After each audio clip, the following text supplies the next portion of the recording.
And we are live. What's up, ladies and gentlemen? Canadian Guy here, and I am back with Epic Mickey Rebrushed. I already sent all my alerts. I have all my stuff all set up, I believe. Can you guys hear me? Does everything sound good, look good, is good, that good, daddy-daddy-daddy-da good? Is everything good?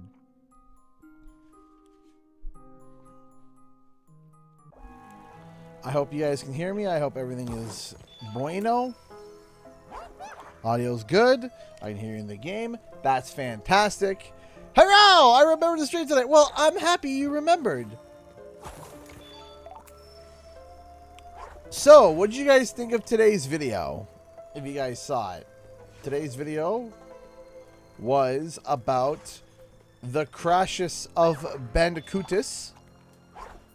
It's been about 2 weeks since I played this, right? Been about 2 weeks.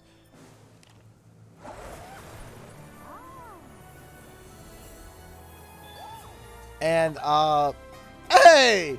Already, our first donation of the stream right away goes to Yakip, who donated $1 Australian through Super Chat. Thank you so much.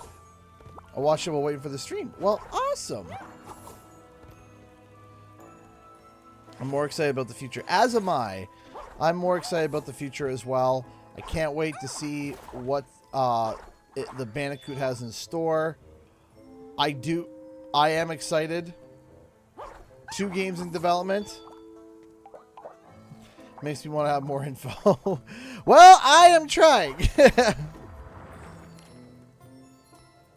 I am trying to get more info, but I already have the majority of the script for what I believe will be next week's video all set up today in regards to Spyro. And this is a badge of courage. Whoever lost it probably is very scared with all this ghost about. Perhaps we can locate the owner and bog easy. I'm going to say this. That I think we're going to be seeing Spyro sooner rather than later. And I am... It's your lucky day, Mickey. I have a special offer for you. You just picked up that courage medal from the ship, right? If Lewis gets his hands out, we won't be able to have fun scaring him anymore. I can make sure it gets taken somewhere safe.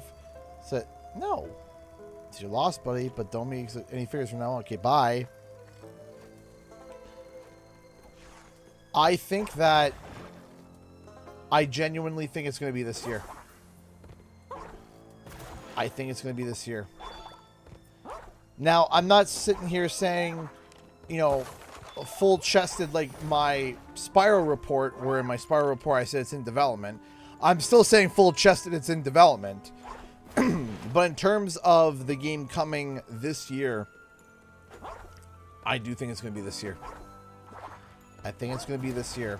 And I am, at the bare minimum, we're going to see it this year. Which I have been waiting too long. Too long have I been waiting. Too long have I awaited.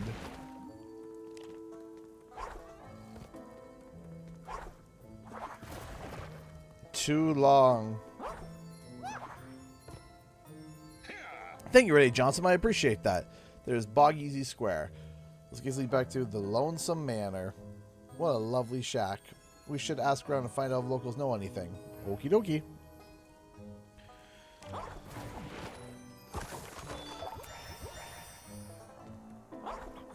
So I am excited for Spyro. I'm excited for Crash. I do think that there is more on the horizon for both. And I couldn't be happier. I hope that things work out, and I'm just hoping that it's great. Terrible. One of the books is Escape from Madame Leona's library in Lonesome Manor. She gets really angry when her collection's disturbed, and she's blaming me. Could you catch it for me? If she doesn't get it back, I'm in serious trouble. She sent me here to find it. If it's not recovered, I'll never live it down. I mean, who's to say I want to recover it now that you were trying to be a jerk? I am excited. And trying to, you know, keep my hype in check and keep my excitement in place. Just trying to make sure that I do that. But for Spyro, I am fairly confident we're here. Like, the wait, 8 years of waiting, I do believe that we're there. I think we're knocking on the door.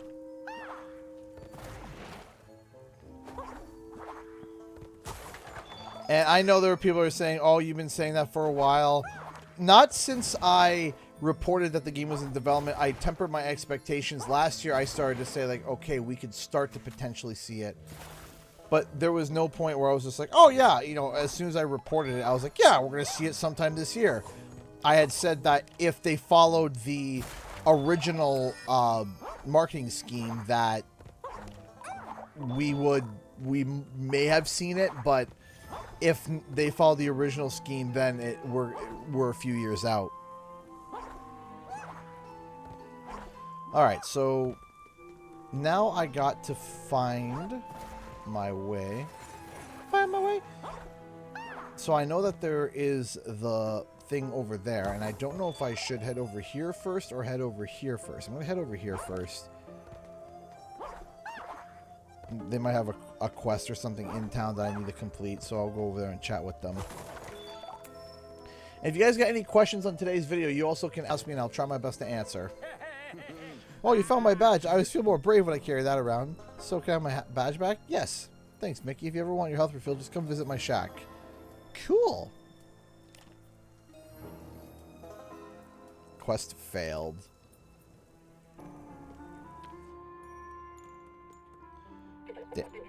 Mickey Mouse reported missing. Is suspected to be on an epic adventure. Fair. This is a Crash Spyro. Which other franchise would you like to make come back more? For Sly Cooper. Yeah, Sly Cooper is... Whoa, we got some lag going on here. What is happening? Come on. Come on.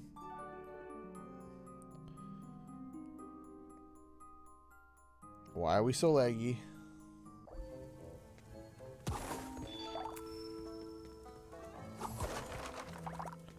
Hold on.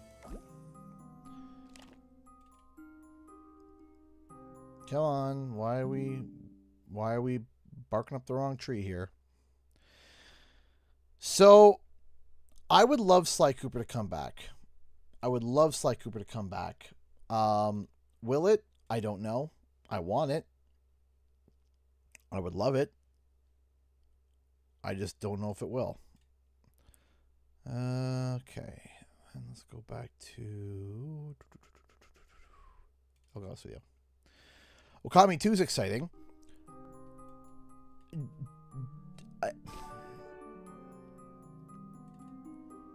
Alright, let's see if we can...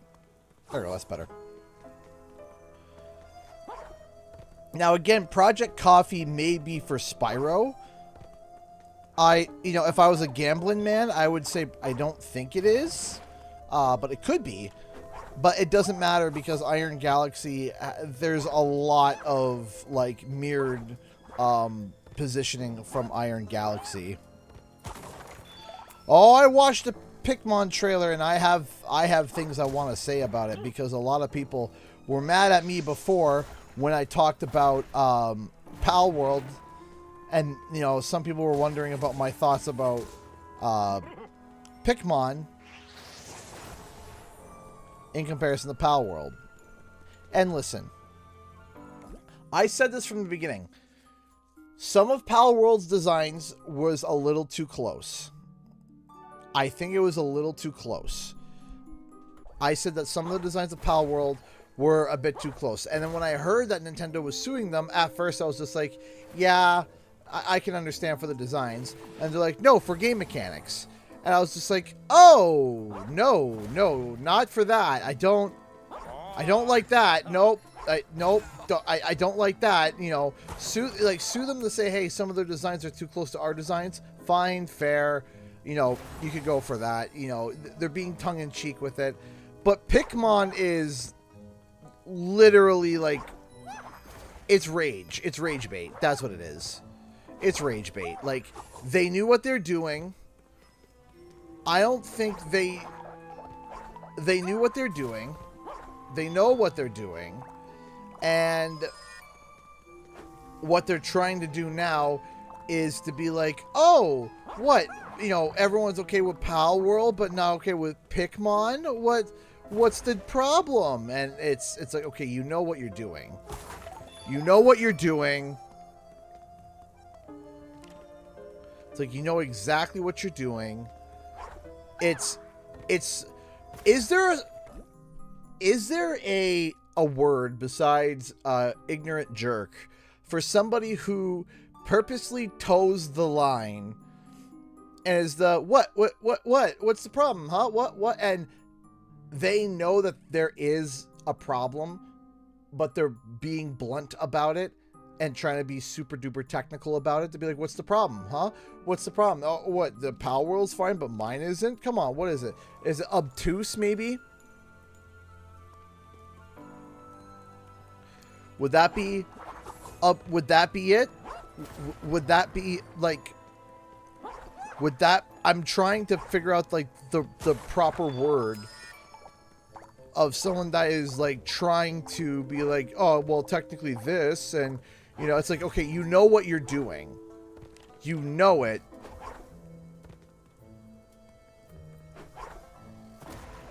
Hey, Mario fan.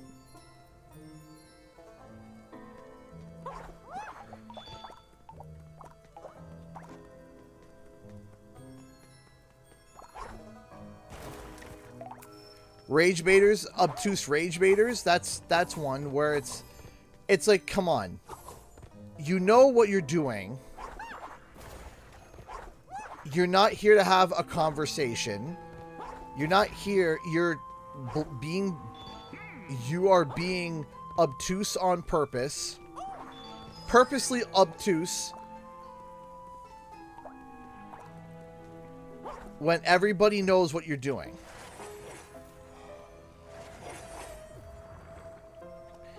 And then there are some people, they're like, no, if Pal World's allowed, why can't they do it? It's like, no, it's not the same thing. And it's like, you know it's not the same thing.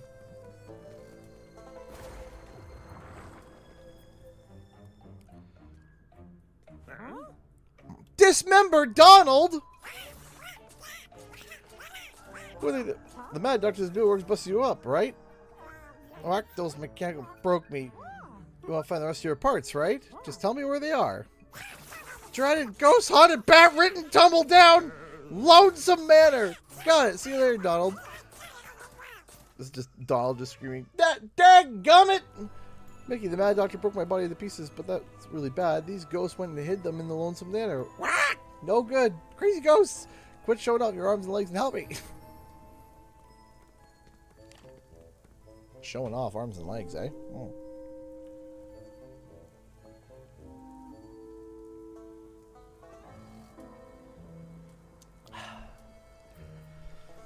Yep. I don't know why Nintendo's allowing it on their platform. I'm shocked that when they did the approval thing, that they let it go.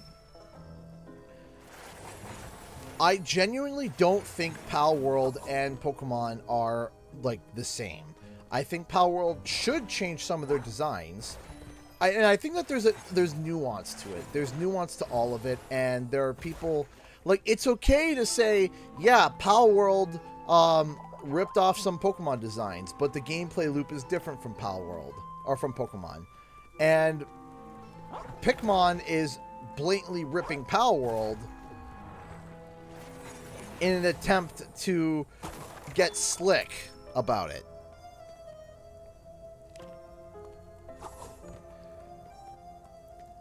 I don't know if it's going to be on Switch 2 or not. I don't know. It might be day one, it might not be. I can't know the platforms of what a game is going to be on from day one. I don't know. As much as I'd love to know, I don't know. It could be, sure. It could be on Switch 2. I don't know if it'll be on Switch 1. It probably won't be on Switch 1, but it'll probably be on Switch 2. When? Day one? I have no clue. It's hard for me to be able to determine that. It's a volume from the Lonesome Manor Library. That library is Madame Leona's domain. Word of warning, she's a stern librarian. This is the book that Ghost Ian was looking for in the swamp. You should either take it back to Madame Leona yourself or let Ian do it. What would be the good option? Hang on, so I'm gonna open up my window here. Because it's warm!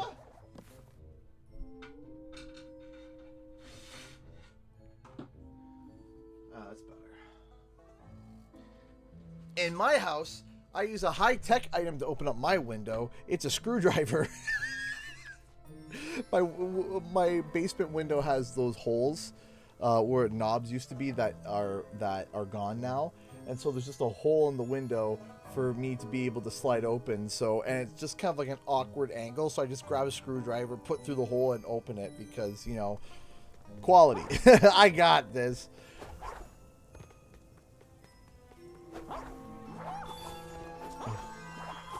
We're supposed to be getting new windows in the spring, so I've had them sitting in my back room for the past 4 years. We've been looking for a break for them, a window break.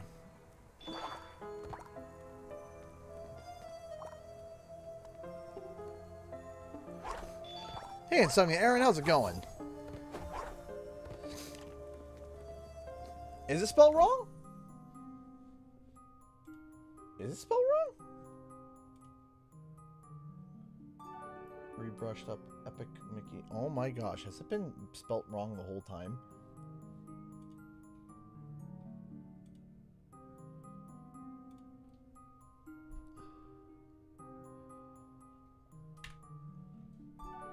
You see, now I feel dumb because that has been, yep, that has been the title of the stream for all the other versions.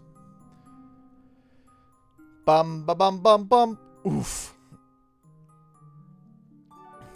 Well, thank you, Freezy the Hero, for correcting it. Was that my dude? Here for a quick minute. Well, I'm happy that you're here for a quick minute. How have you been? How you doing? Gabriel, hey, Mickey, was wondering all hanging around this dump. The pipe organ in Lonesome Manor has gone mad and is driving us all crazy. Could you fix it? These folks are no fun and want to go home.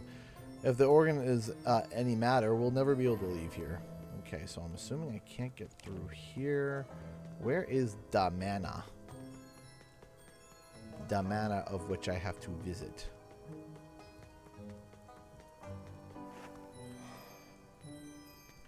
I don't understand, but not gameplay loop. No comment on the Pikmin thing because the first I've heard of it. Yeah, it's pretty Pikmin. You know what? This stream is going to work was crazy this week, but glad it's over. Well, I'm happy that it's over. Here. You know what? It's not like they can, you know, hit us with a copyright anyway. So here we go. Oh, man. Looking at the thumbnail, like, man, here we go. We ready for this? Here we go. Let's take a moment. Let's take a moment, shall we? Let me make sure that my OBS has everything all set up nicely. If I make this full screen, will it be good? Yeah, it'll be fine. All right, here we go. You ready? I'm going to turn the music down just in case if it is copyright music, but I'll just kind of talk over it. Pocket game, like Pocket Pair, and then immediately we go into Pikmin! Or it's oh boy. So we can already see areas almost outright ripped from Pal World and creatures that are ripped from both Pal World and... Come on, man. Come on. That's literally one of the pals. Ripped one for one. That's another pal ripped one for one. Like... Some... You know, like... This is... It's literally Link. Literally, it's Link.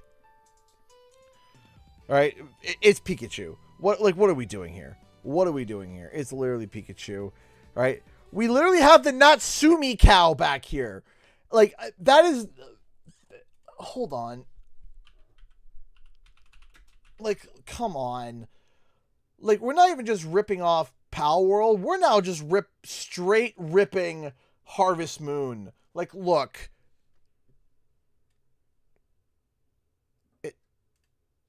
It's literally the cow. Here, yeah, here. Harvest Moon, New Beginning cow. Harvest Moon, New Beginning cow.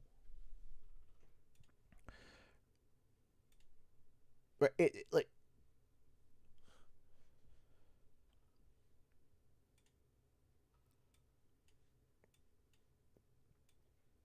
Hey, J Buns. Look, it's literally the cow. It's literally the Harvest Moon cow back there. Like, one for one. Oh, they added a spot right there. It's literally the Natsumi cow.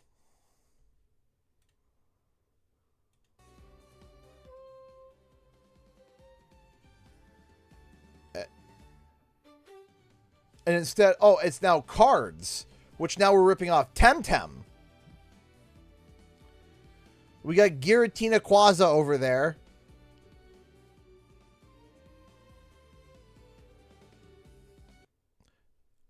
Okay, that's literally ripped from Pal World. I mean, which one is that? Hold on.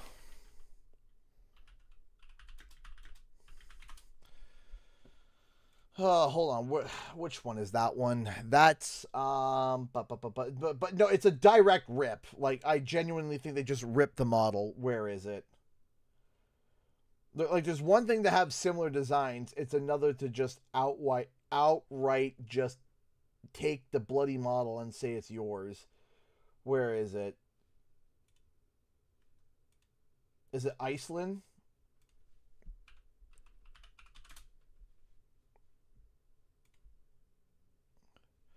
No, not Basticore. No, I'm talking about the little one here.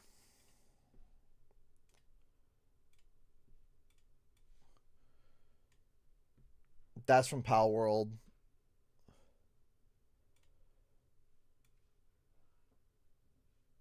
It's literally the same idea. It looks like it looks like a Pokemon too. But we'll go back and I'll show you some of the other big rip-offs.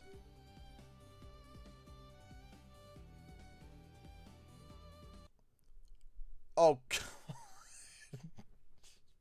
come on! What are we even doing? Come on, man! Hold on, which one's this one again? Is it? Where is it? What is it? What's it called again? I haven't played Pal World in like a year, so forgive me.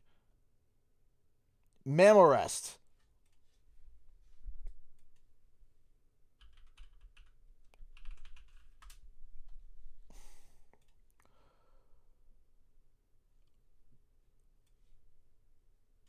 What are we doing?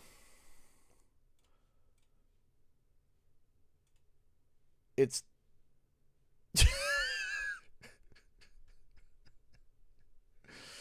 What are we doing, man?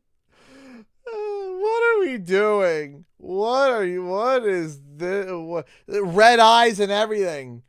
Red eyes and everything. They couldn't even change the eye color. I mean, that's just Ceruledge. That's just Ceruledge. From, right? That's Anubis, which is also a rip of Lucario, but that's even worse. Like,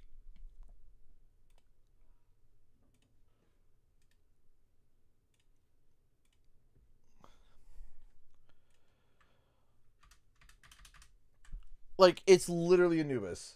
Just right here. Literally just Anubis. Like,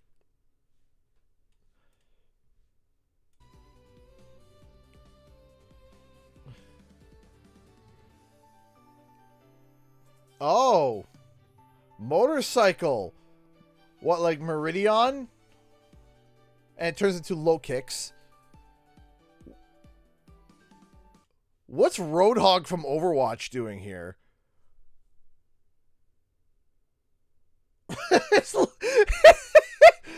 It's literally Roadhog.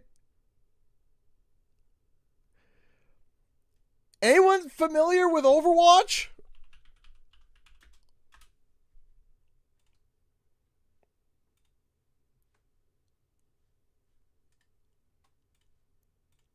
On the off chance that you're not familiar with Overwatch, it's Roadhog. Literally the same. I would know. I used to play a lot of Roadhog. Roadhog was fun.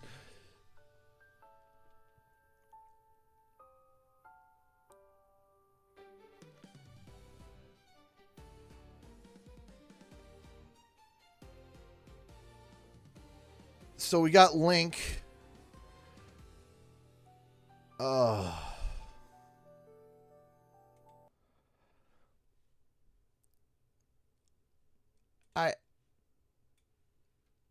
Let's read some of the comments.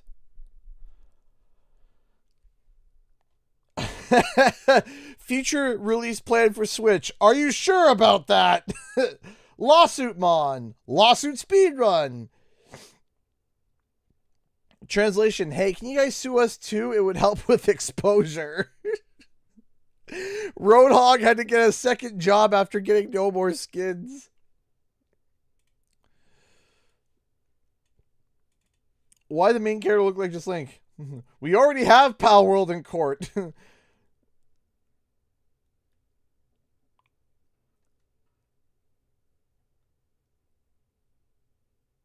How much copyright material can we shove into an open world game? Yes. I don't get it. I don't get it. It's not even subtle. They're going full hog on it. They're just going whole hog. They're just like, you know, we're going to steal everything and be shameless about it. It's like, well, I mean, at least you're shameless, I suppose. But that's wild.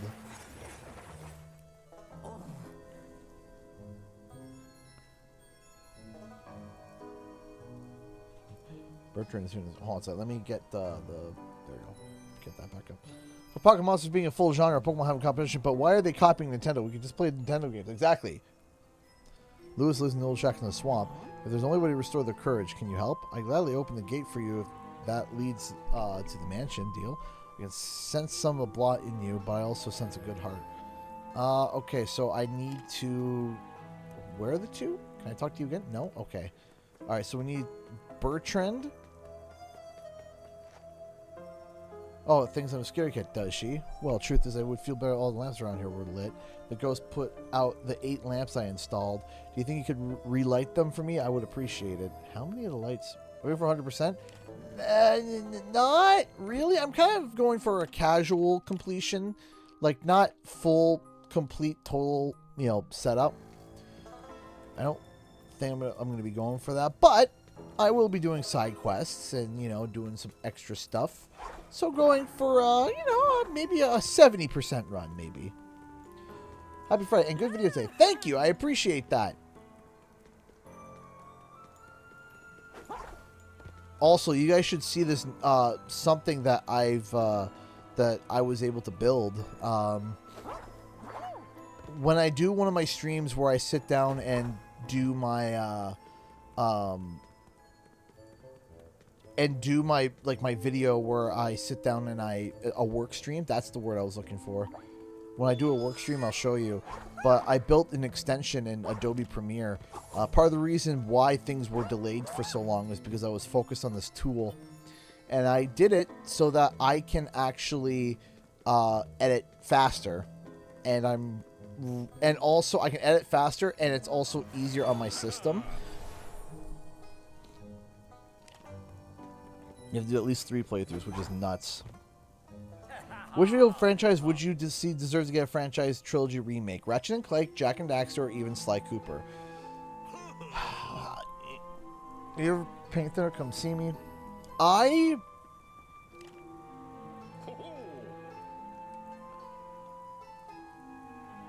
am at a mix between Sly and Jack, but I'm leaning more towards Sly.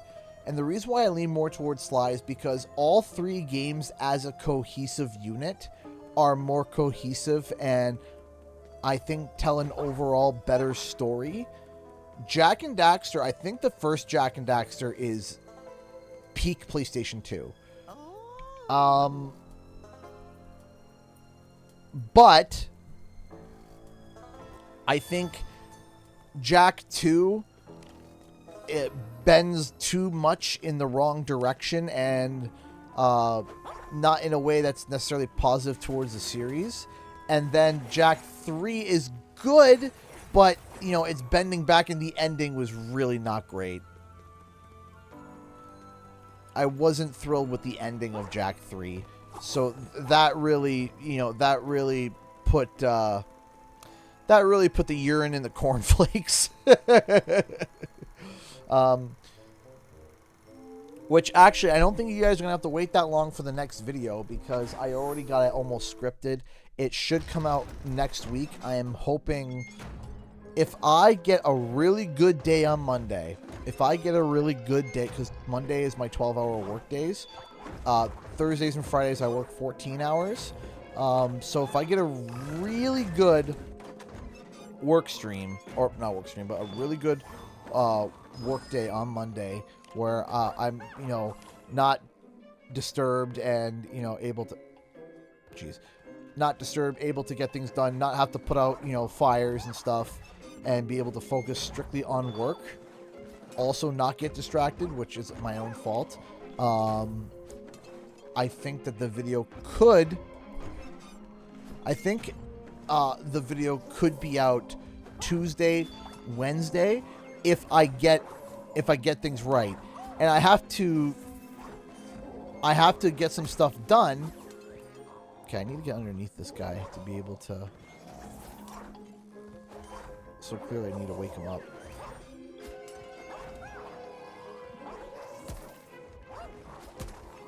Can't spray anything. Oh, there we go. Thank you.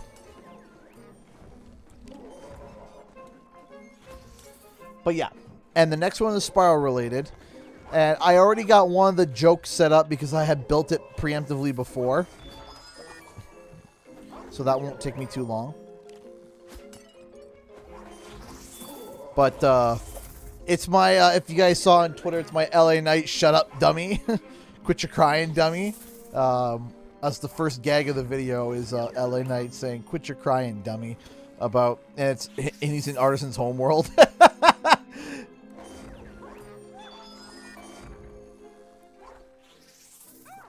It's me making fun of the people saying, "Oh, it's another Spyro video." Quit your crying, dummy.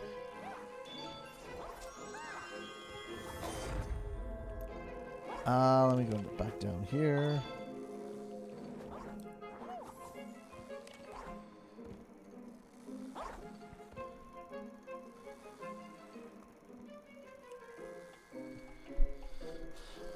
Any solution? Maybe glasses? I can't really suggest much in terms of changing the gameplay.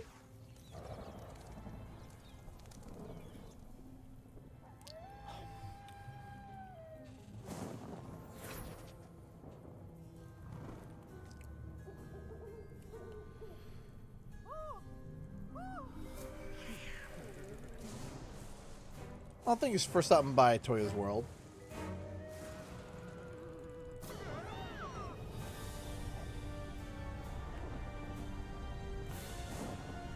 And sorry for canceling yesterday's stream. I had to, like I said, I had to cancel it because I wanted to get that video done. I wanted to get that video done.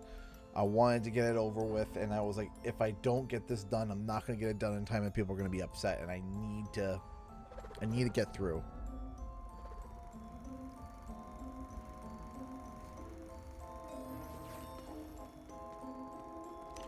Right? It's just like, I gotta get, it's like, I had to get it done.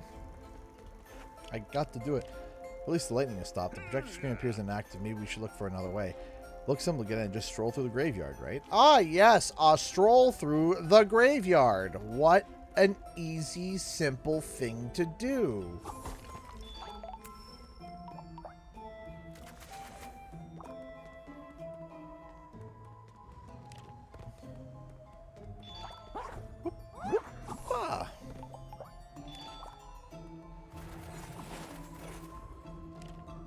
Old Uncle Hoffman built his own coffin in which he could lay. He couldn't afford the wood, so he made it out of clay. Oh, that's just sad.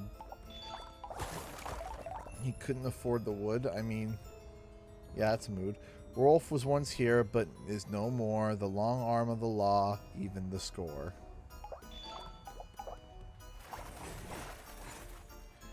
Rest in peace, Charo. She fell from Kilimanjaro. Oh, I thought there was going to be more to that. Rest in peace, dear Uncle Nate. Who would have foreseen your twisted fate? Poor Uncle Dwight was changing a light when he had a shocking idea.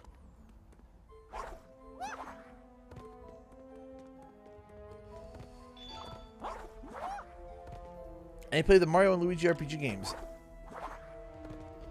I want to say yes, but I don't know which ones. I know I've played Paper Mario.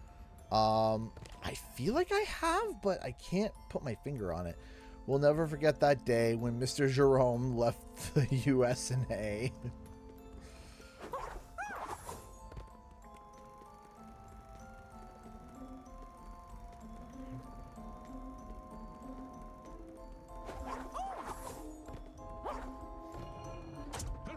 I mean, the deepest of those islands rise out on thinner. Must be part of an old ride. At least it'll help get us across, right? Thank you so much, Rennie. I appreciate that. Works as long as something's resting on it. Can I not just drop a clock, maybe? Or TV? Oops. I maybe should read the gravestones before I destroy it. Uncle Joe thought he was a bird, took a step off the ledge, and now he's interred. Well, Uncle Joe,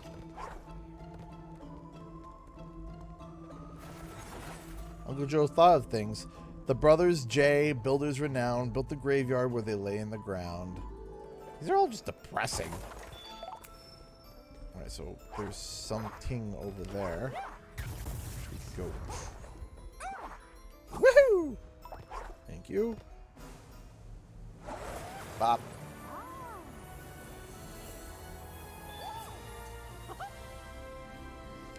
Jak 2 didn't know what it wanted to be. It was weird. Yeah, Jak 2, it was like trying to be Grand Theft Auto. This tombstone's for sale. Please contact Gremlin Maxime if interested.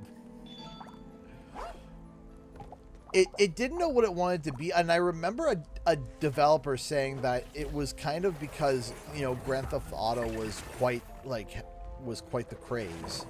And, you know, still technically is, because it's the most requested game ever.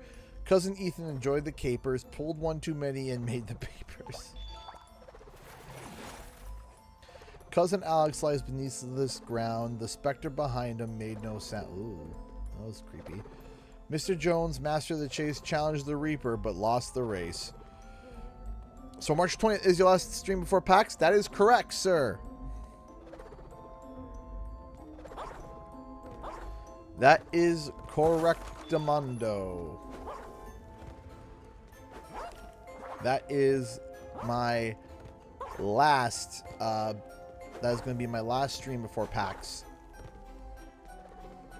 And I hope I get to see you guys one more time. And,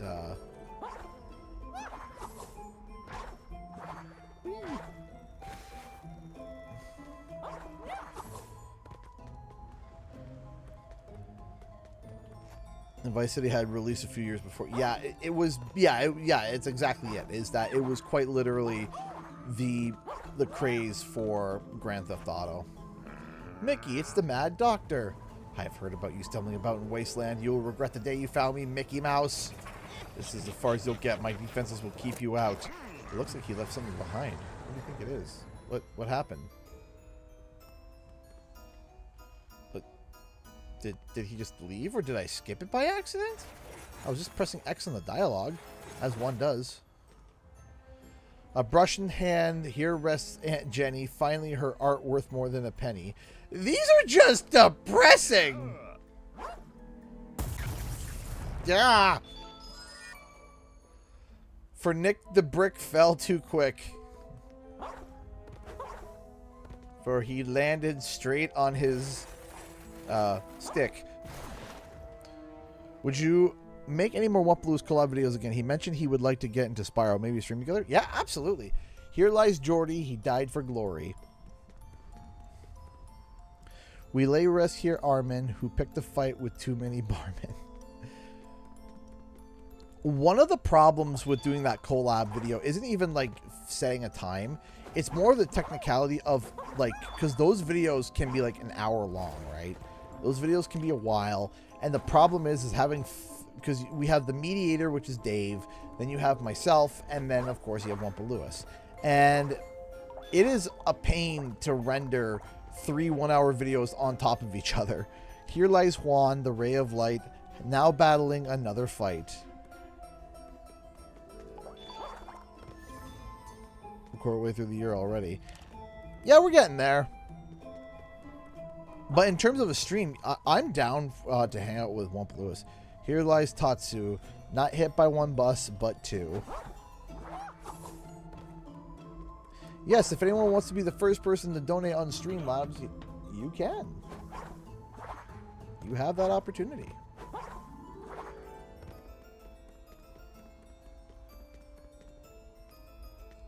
So I can't go in there. I need an anvil. Plus time difference, yeah.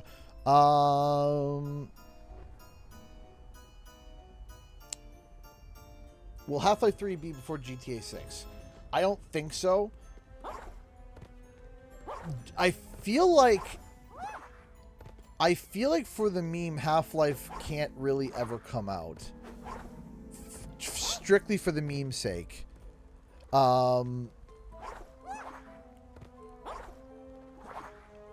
GTA 6, here's the thing. Oh, well, there's an anvil there. I'm going to be old man that, gets annoyed over nothing about this.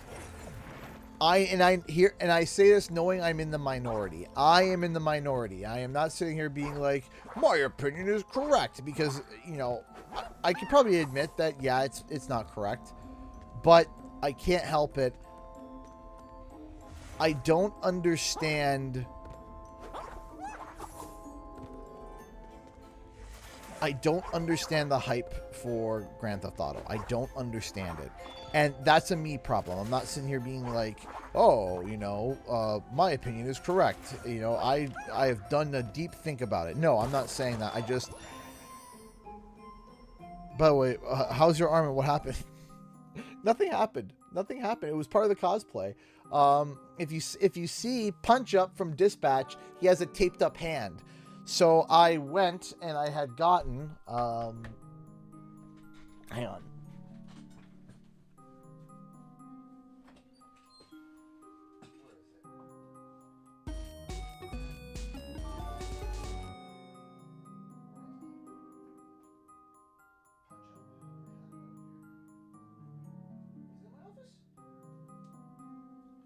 I just heard a Streamlabs alert go off once, like, here they are.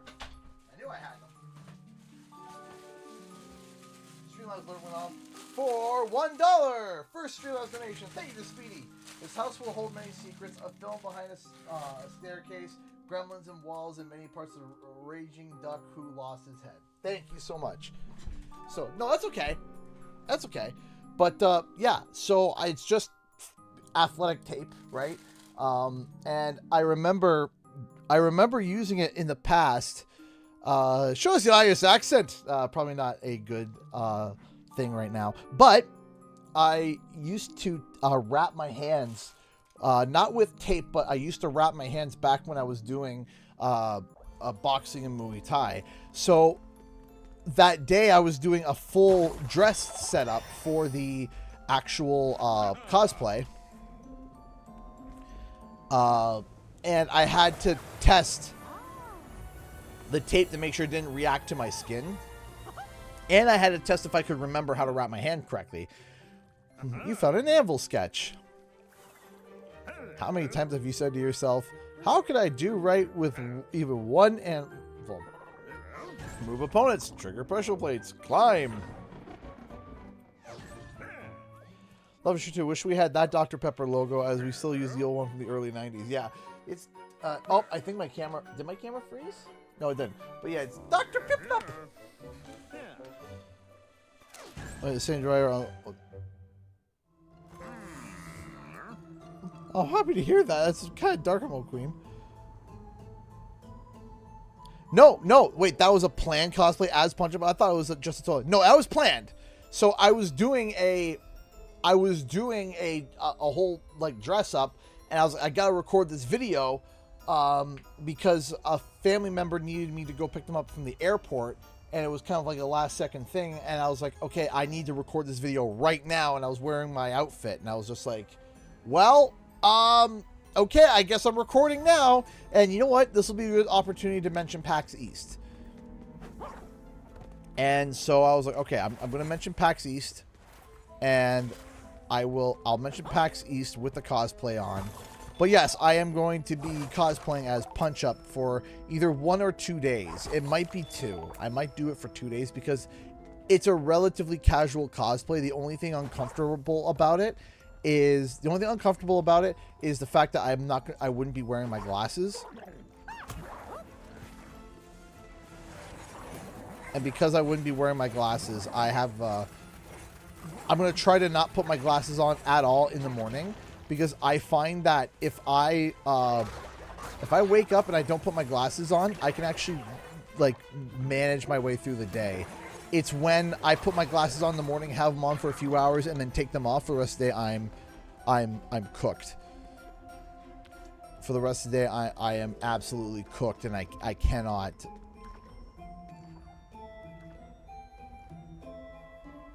we go. Bach. Contact lenses. I don't own any. And I've thought about it, maybe. I've never put them on before. I never put on contact lenses. I don't know how well I would or wouldn't do with them. But I can make way. I'm not driving either, right? I'm not driving, so I'll just need my friends to be like, hey, point things out to me, please, because I can't see.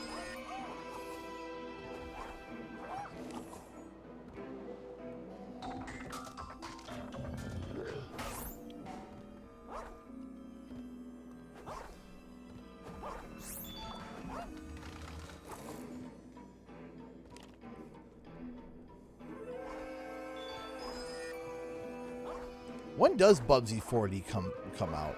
I forget.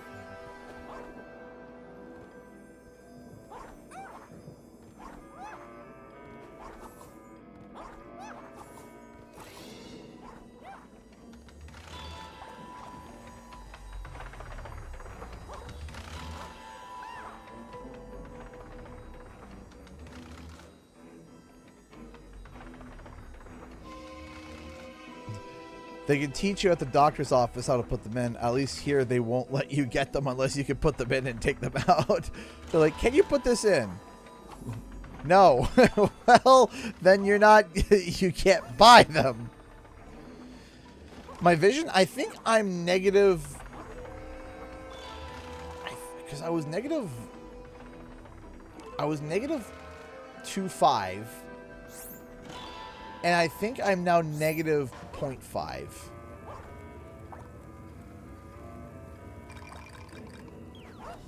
Yeah, I believe I'm now... because...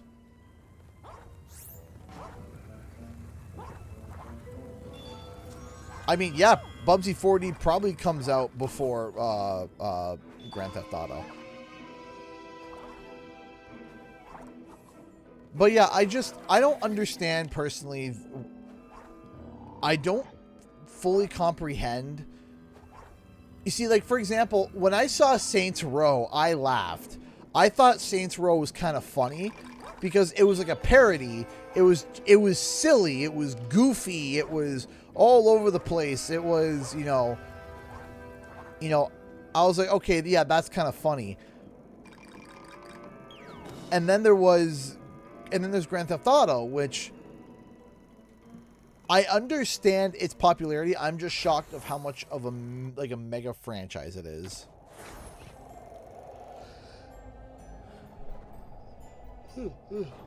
It's like, wow, people must really like thefting autos. There's a lot of poltergeists are loose in here.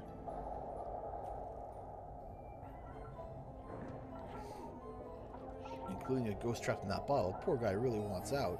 Help the ghost in the foyer.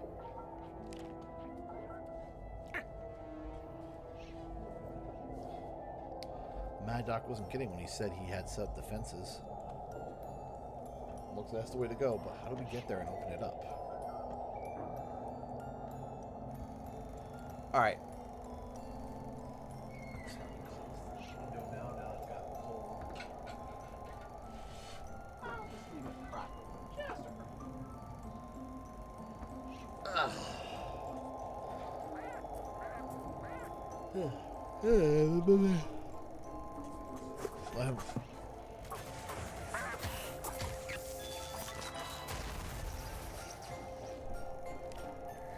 A lot of non-gamers casual play it, know it. It's a lot of people talk about. I guess I'm just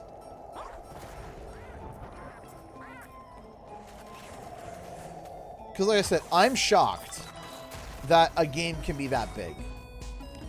Nick Joseph donated $1 through Streamlabs. Hey man, great to see you today.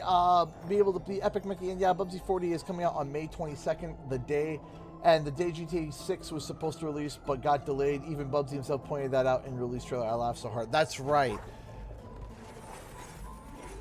I'm gonna see if I can maybe get a review code for that, maybe, or you know, and do some coverage.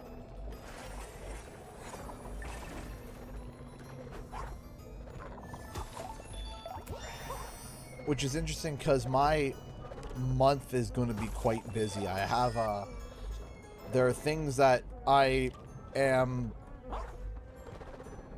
There's a lot of things I'm going to be working on when I get back from PAX. When I get back from PAX, I basically have a week to get my affairs in order, and then there's a whole bunch of work waiting for me. And I do mean a lot of work. And not just on my channel. So I'm going to be seeing if I can maybe... I might have to enlist some help, because I don't want to go through the entire month of April and not post anything. Right? I don't want to post nothing through the month of April.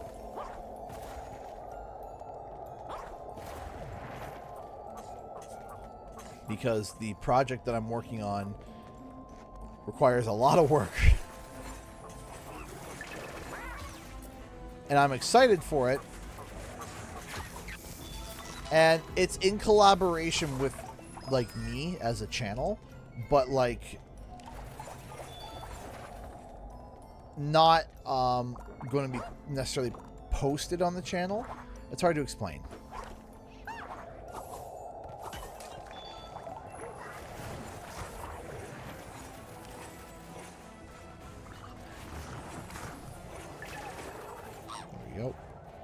Join the House of Mouse. Thank you so much for the $1. I appreciate it. Thank you, thank you, thank you so much, Nick Joseph. Woo!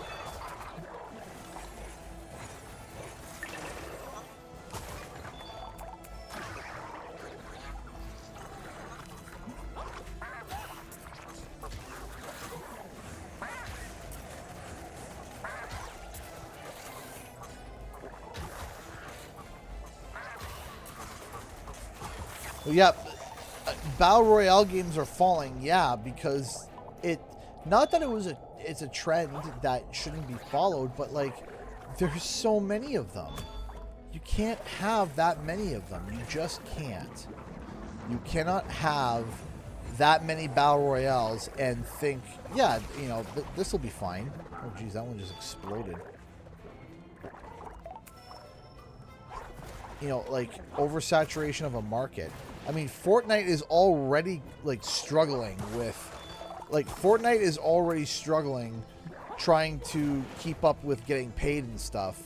They're already, you know, having liquidation issues. They're already having problems. And they're considered as, by and large, the biggest, like, Battle Royale. That and Warzone, right? So it's Warzone and Fortnite that are, like, the biggest of the... is Apex Legends still going? Strong? Or has it kind of fallen to the wayside as well? Live service fatigue. Yeah, that's right. Live service fatigue. Like I said, I call them time sinks. You can only have so many live service games going at once.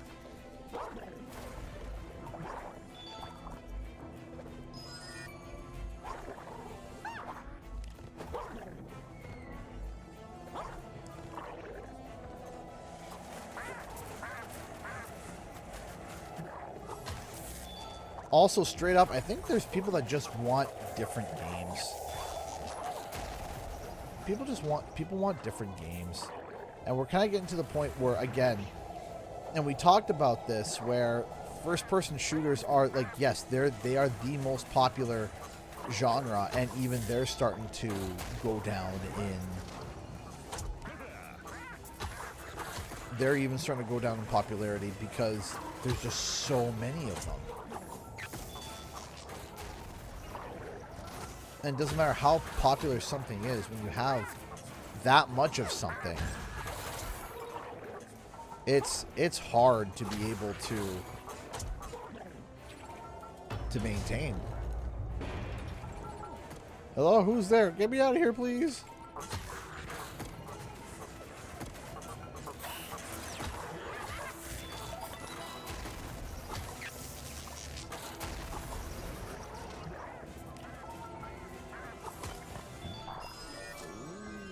Oh, I can breathe again. That's just a figure of speech, you see. I don't really need oxygen.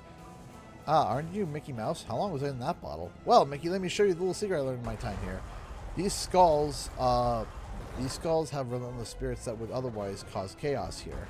But the spirits in them are only pacified when the skull is fully restored. Okay. Also, something I've been trying to get back into, which my wife has been pushing me to do, is get back to reading, because if I'm going to be writing a book, I also need to be able to read other people's stories. And right now I am reading The Sunlit Man by Brandon Sanderson. That's my current read at the moment. But I also think that there needs to be a...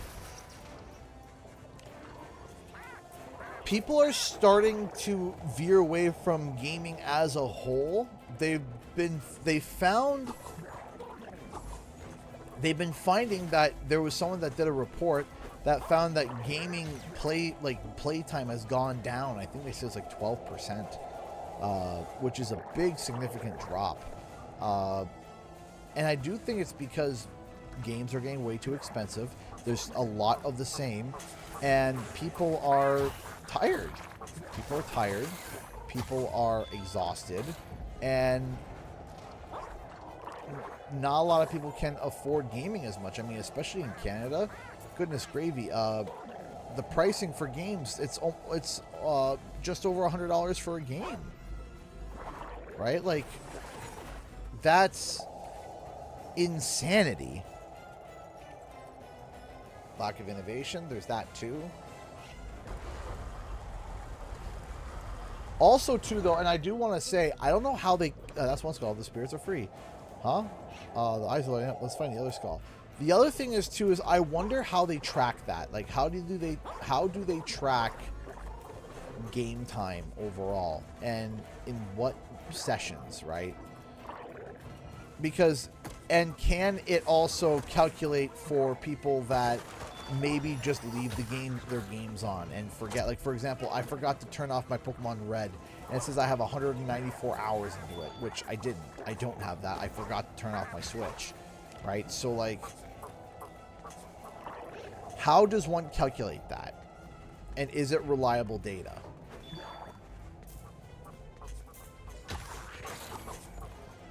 Gaming Illuminati. We're tracking everything you do. Wouldn't shock me.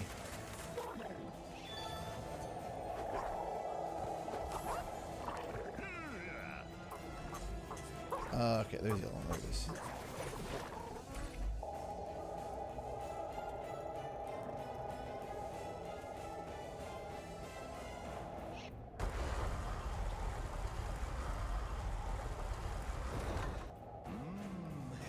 You did it.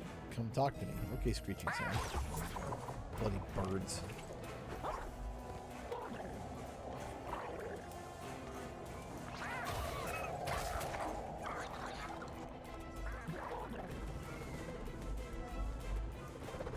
That's not the right way.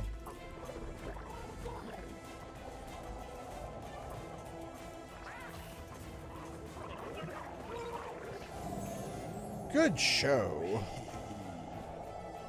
Thanks for all your help. Here's the way out. Well, I gotta take off, but here, have my treasure. You've earned it. Am I missing something? I feel like I am.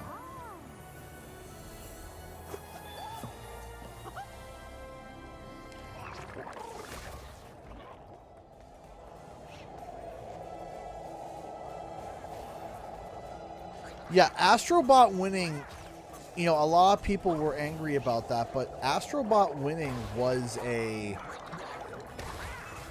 it's a testament of something that I think is very important, and that the best game of the year was a game that didn't involve guns, didn't involve any of that. It was just...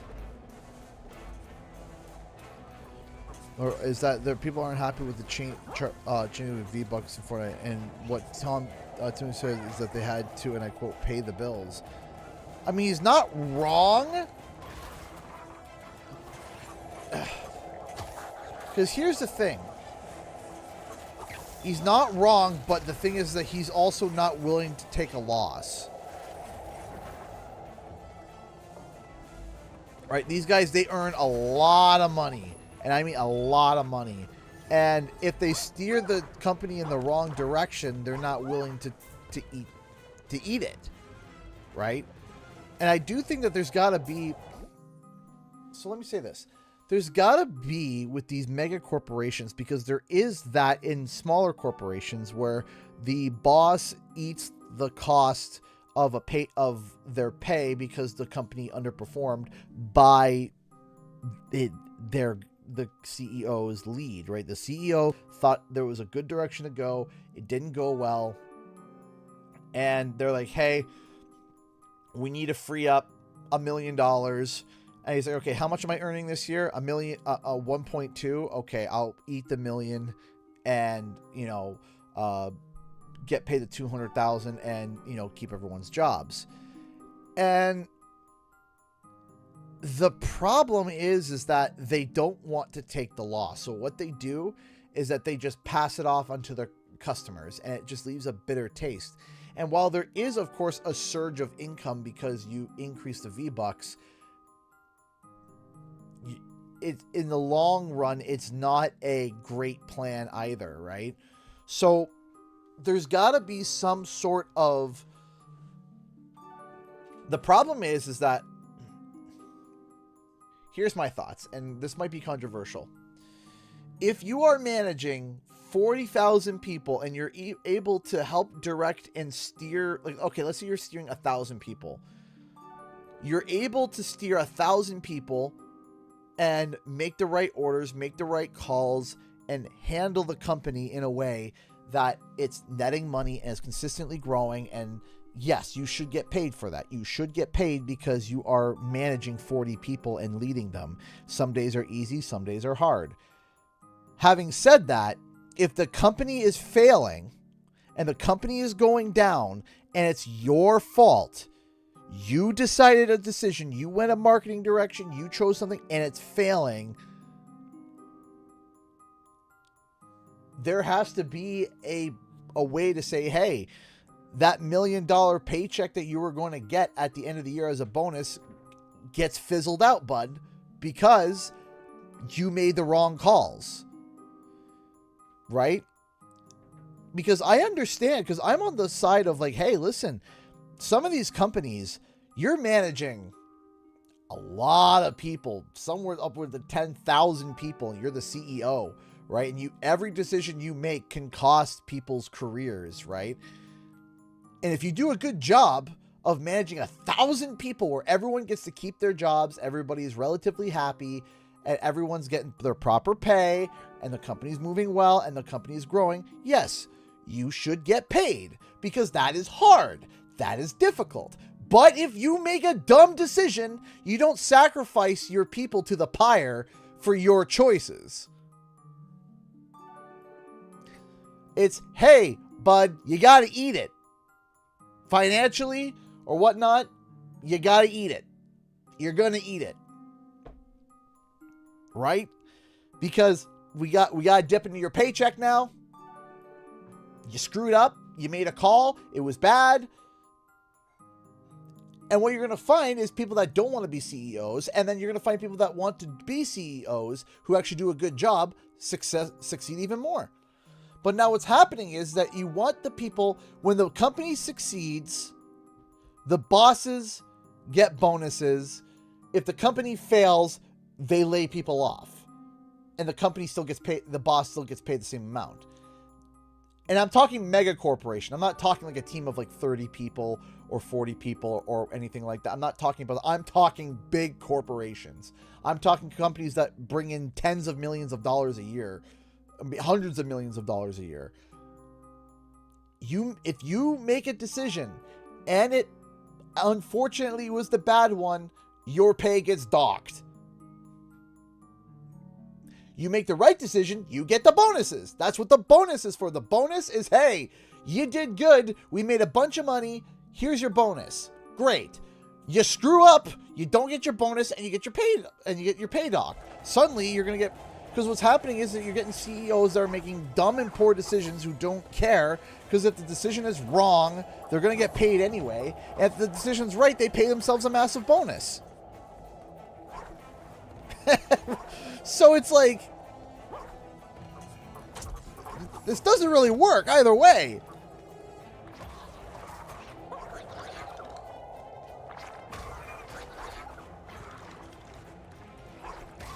It's a win or win more. And unfortunately, that is not how that works.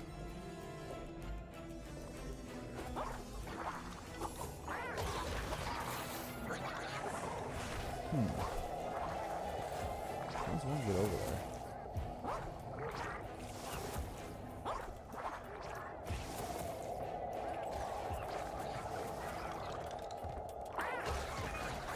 The options can't be win and win more. It's win or lose. It's, hey, you take the CEO job. You got to make sure that everybody holds on to their jobs. Make sure that you make the smart decisions. You make sure that the company grows. You make sure that things are going right. You screw up. Why should other people eat it? Hang on a second. I have an idea. Okay, that got turned around. So, how do I get behind that painting?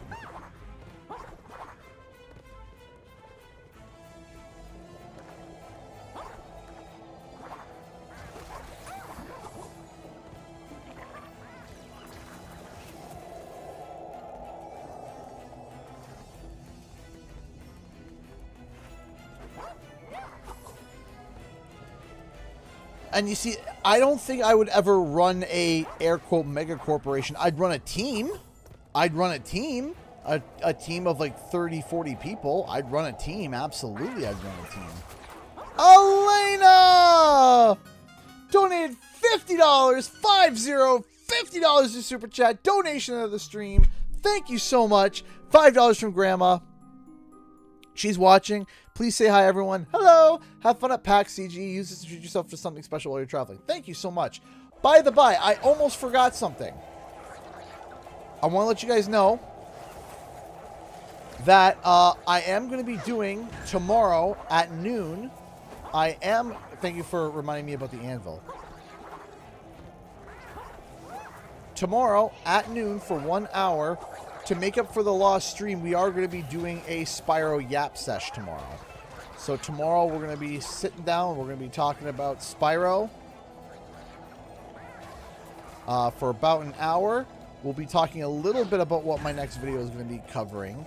And we're going to be just... there we go. Oh, come on. Oh, come on. I had it. I had it.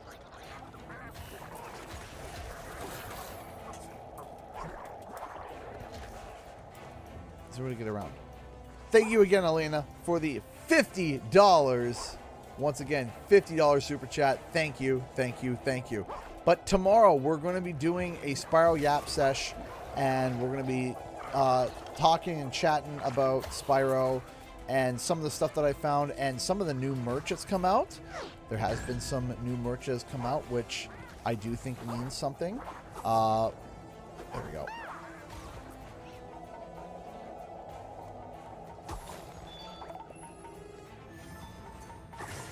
There we go. Thank you, sir. I assume you're here to foil the plans of the Mad Doctor. I shall help. I'll open a way for a brief moment. A moment's all I can do. And I am super excited. I am super excited because we're going to be able to talk. We're going to be talking a bit of what is this doing exactly?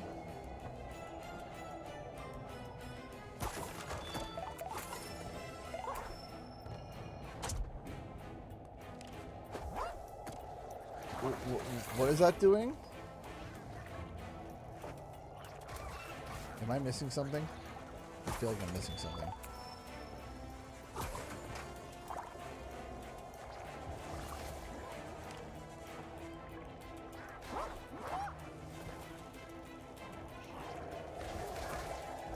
Anywho, yeah, we're gonna be doing a Spiral Yap sesh tomorrow at noon.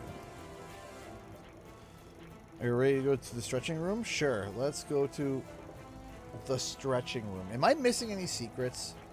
What am I before I keep going, am I missing anything? I feel like I'm missing something. Or am I good to go?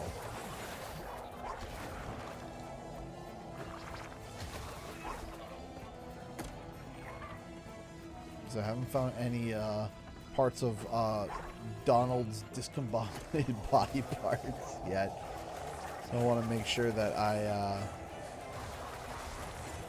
have all of Donald's parts and pieces. And I want to make sure I'm going the right direction because I did step in that thing.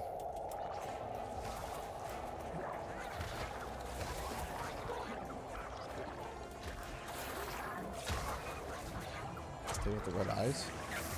Oh, sweet. Thank you. That makes things much less annoying.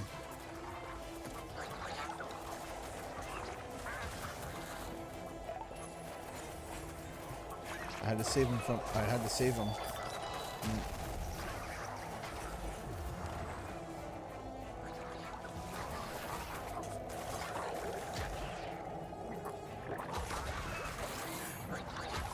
There we go. Okay.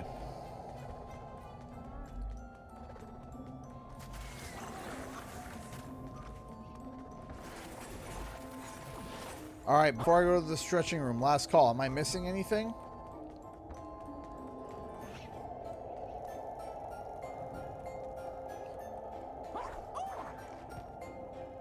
By parts of the boggy. Oh, you can? Oh, well. Well then. We'll just do that then. Alright, time to go. Let's go to the stretching room, which doesn't sound too great if you ask me. Alright, I'm going to take a quick break here. I'm going to take a quick pee. I'll be right back. I'll be real quick. I'll be right back. Ah.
we're back.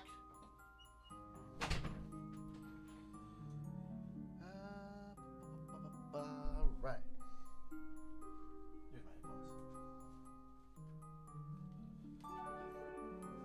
I also may have quickly finished the chapter in my book, and it kind of ended.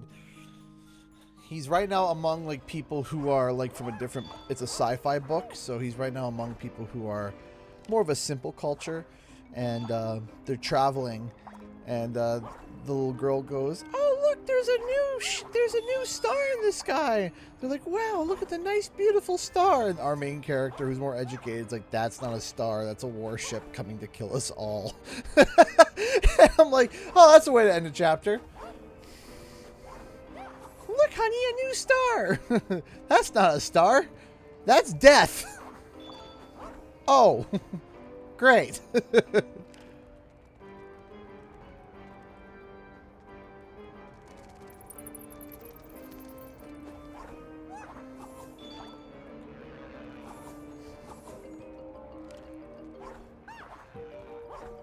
we go. And down we go.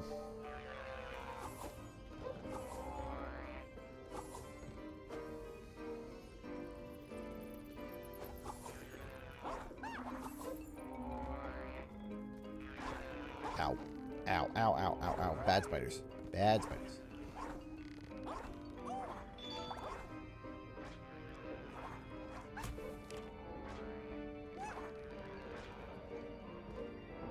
Oh. I suppose I pushed my luck.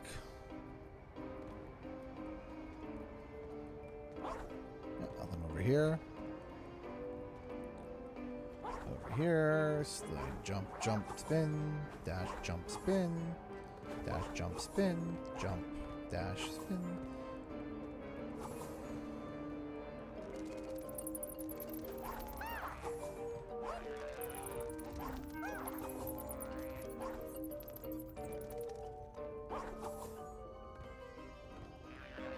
Aha.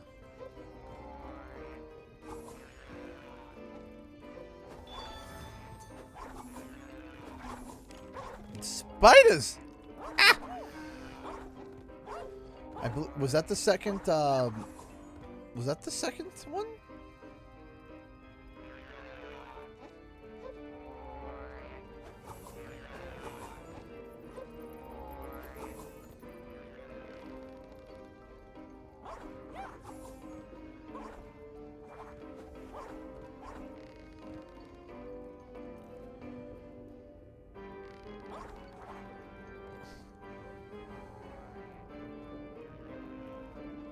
Up we go.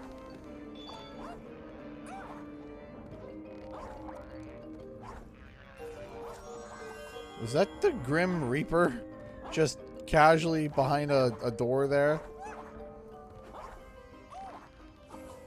Got it.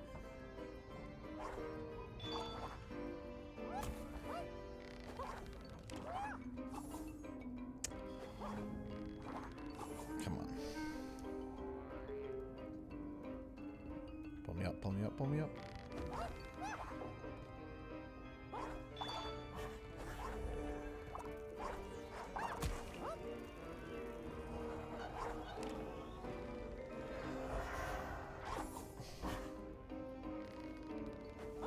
Okay, bye, Death. I don't know if I had gotten the second reel or not. I think I did, but I'm sure it's fine. Let's do it. Here we go.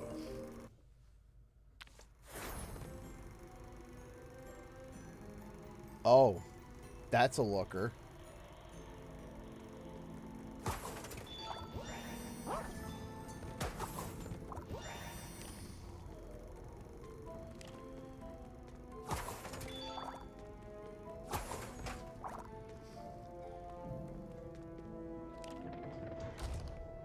I like your mustache there, sir. Okay. Why is there underwear? Hello. These paintings are the guardians of this place.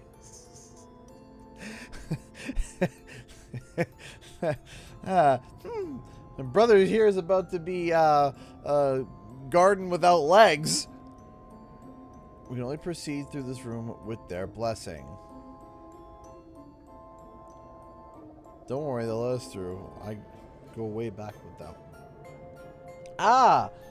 Piranhas! Oh, okay. Well, some poltergeists are scrambling the paintings.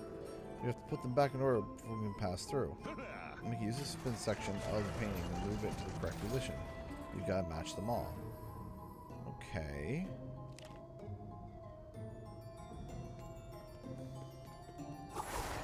So does this... Okay, so it goes up and down.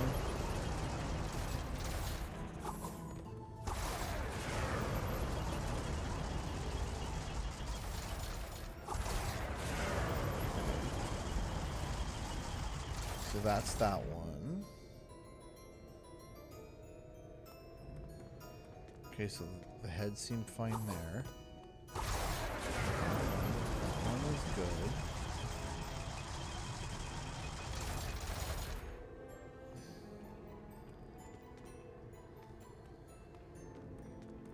Before I do that, let me check over here. Is there anything in here? I could have swore I saw some green show up for a moment there. Unless it's right here.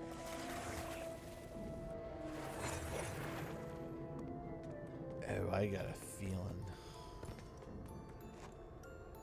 Okay. So if I do this... You spin the lowest clog, the ones above it turn as well. That complicates things. Okay. I don't know why he didn't tell me that until now. But okay. That's fine.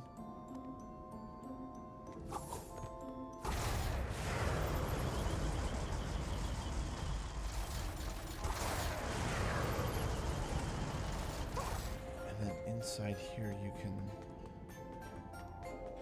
erase some of the paintings and restore them. Okay, let me see if I can do this puzzle. And I don't want help with this one because I like the idea of this.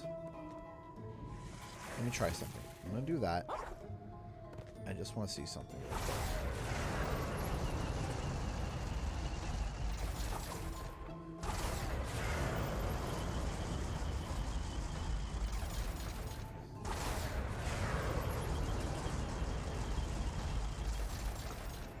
Interesting.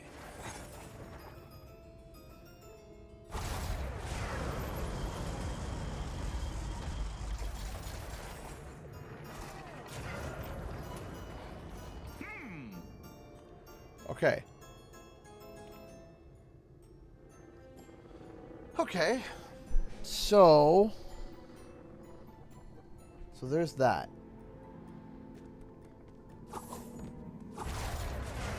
That's not touching that one? Okay, so that one's a lock.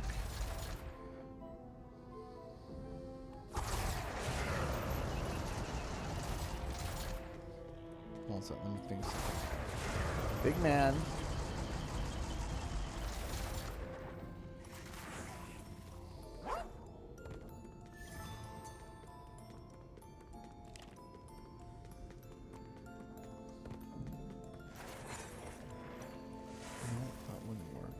So hang on. It goes big man. It should go big man face. Oh, did I get it right?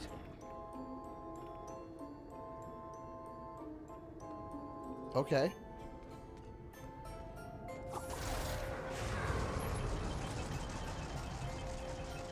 Okay. So we know that everything gets moved up there. Everything above. So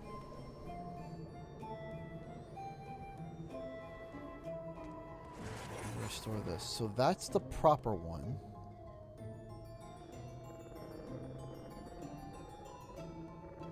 So I have to hit it, go up, rotate the center one, And then go back up one more. Now everything from the bottom is fine. This one will be the middle.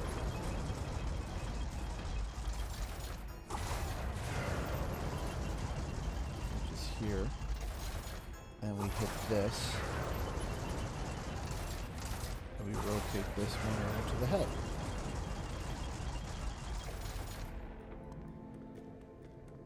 Did I miss something? I did miss something. I thought that was the bottom. Clearly I was wrong. Okay, no problem. I thought I had it. But that's okay.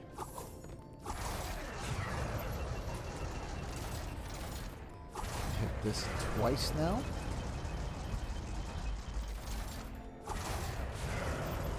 This should do it.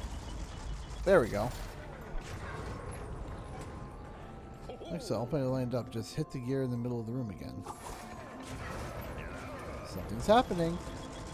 That was relatively easy. Once you sort of all the machine started up. A lot of people got mad at that. Once you're sort of paintings, all the machines lined up. The paintings opened the door for us. I told you we went way back.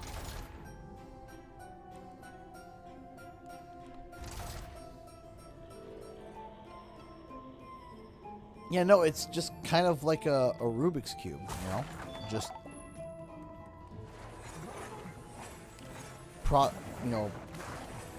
moving at the right direction.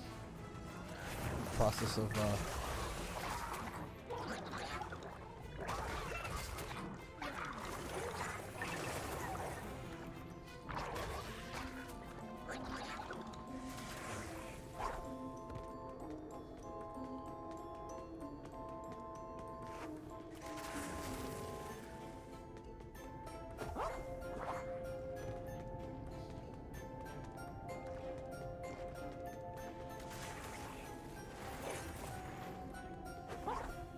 okay.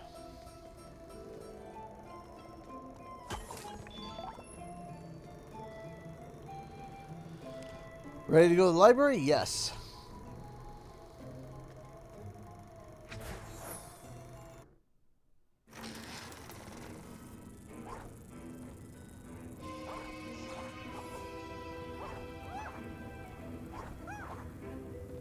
Is this going to be a lay boss?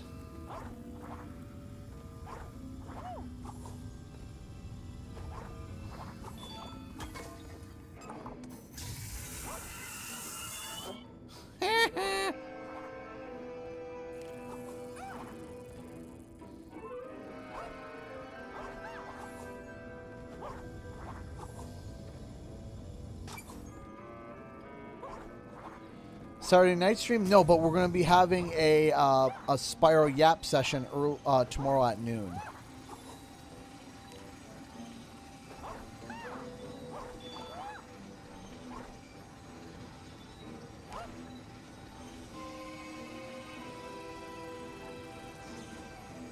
Dynamic pricing? What's that about?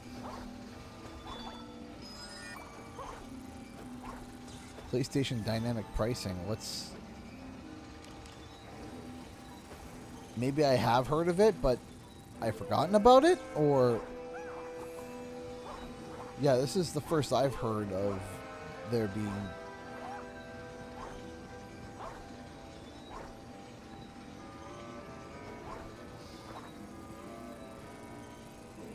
different prices for different types of players. Oh boy. Alright, I'm gonna look this up. PlayStation dynamic pricing. Oh boy.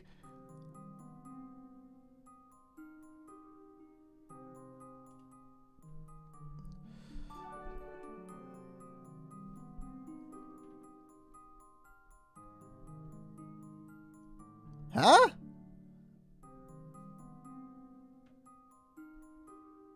Hold on, what's going on here? Okay, let me pull this over so we can read this. PS prices. So Sony is running a large-scale A/B test, price test. The same games are shown to different users at different prices, with discounts of up to 27.8% off. The experiment includes over 190 games in 70-plus regions, including the U.S., the largest PlayStation market. The testing has been running for more than 4 months. What is happening? Since November 2025, Sony's been running A/B test prices in the PlayStation Store. Over months, the experiment grew from 50 games in 30 regions to over 190 games in 70-plus regions, including the largest market, the U.S. Sony is testing prices on its own AAA titles and launched a new IPT_LTM program with elastic pricing. Some PlayStation Store users are seeing experimental prices that are significantly lower than the standard retail price. If it looks like a controlled A/B test, users are placed into different groups and see different prices for the same games.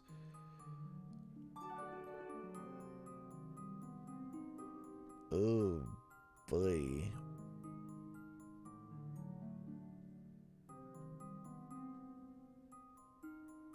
So how does that work? Personalized sales. During the February PlayStation Store sales, we found that experiment participants received a different discount percentage than regular users. For example, Helldivers 2 was sold to regular users at 25%, while experiment participants saw 56%. But why?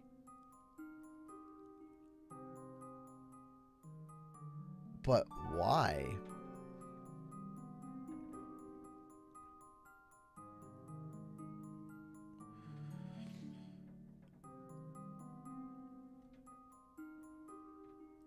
So what is the default for the experiment?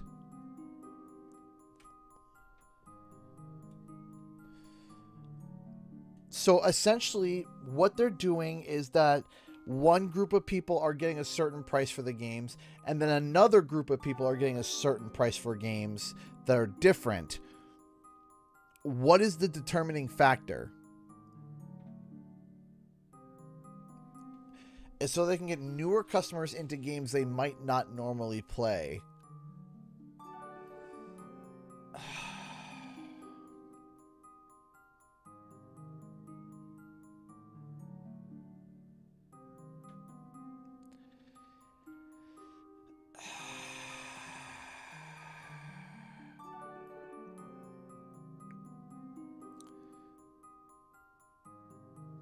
Thank you, Grayson.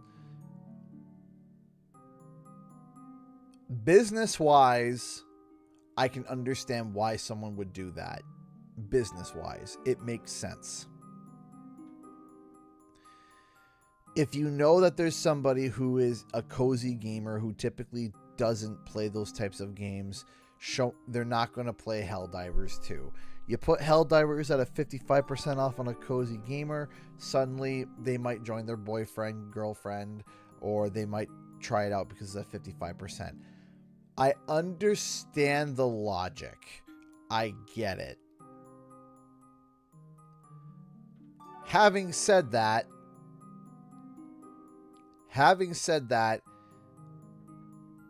that feels icky.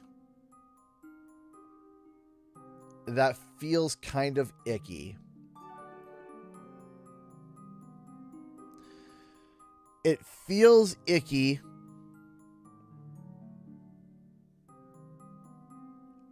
because if there was somebody who was into Helldivers and really wanted Helldivers but couldn't afford it, and that discount price dropped down to a rate that was possible, but for someone that wouldn't be typically interested in it,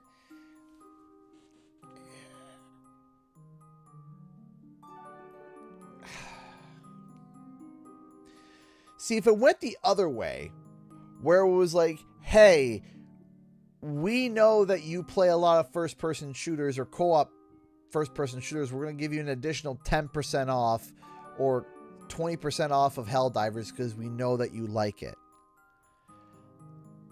then it wouldn't feel as bad.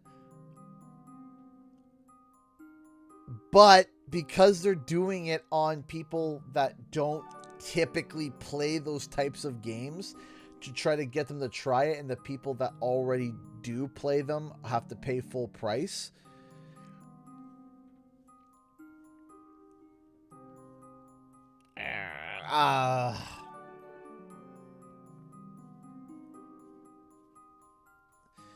It's not great. I think there's a way to do it, and I don't think that's the way to do it.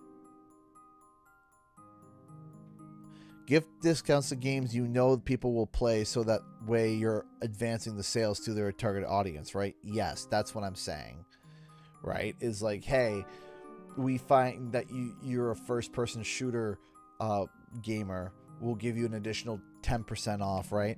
I think it would be interesting if you could subscribe and you could choose the type of games that you are interested in. You could literally choose, like, hey, what are your favorite types of games? And you're like, oh, I like cozy games. I like these types of games. I like these types of games. You can pick like 2 or 3, and they say, okay, if you're a PlayStation Plus subscriber, you get an additional 10% off these games.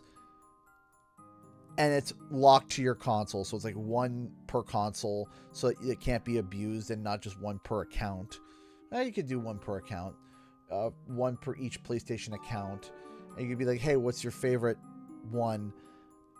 What's your favorite type of genres? And then if the game listed in your genre goes on sale, it gets an additional like 10% off. So it's like, oh yeah, it's on for 20% off, but for people who have a preference for these games, it's on for 30% off, right? But for it to be an additional upwards to 25+% off for people who are not interested, like, I get it. I get it.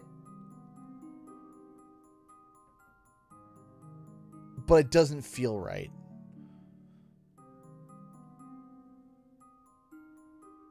I get it, but it doesn't feel right. Like, you could put it down on paper and explain it, and I get it. I see it. I understand what they're doing. And if anything, it's a bonus to somebody who may not typically like those games, and it's an ease of access of getting in early, right? I get that. But I don't know. Oh shoot. Like, just something about it doesn't seem right. It, like I said, I think that it would make, why am I frozen here? I thought it would make, oh, we wake up from a bad dream. Okay, I see.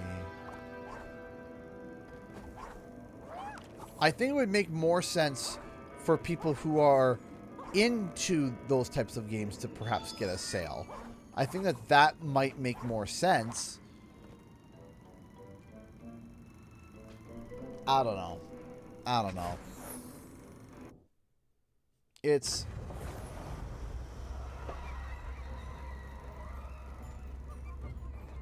Oh, I don't like this. Madame Leona is somewhere ahead. Madame Leona manages this?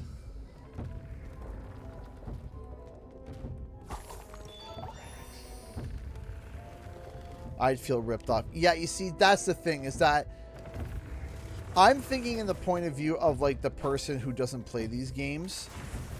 But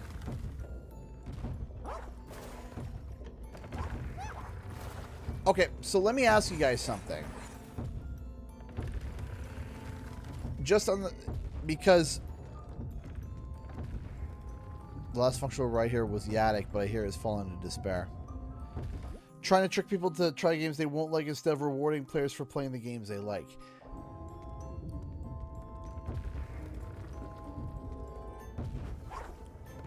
It's like... because I see the logic. So I have a question.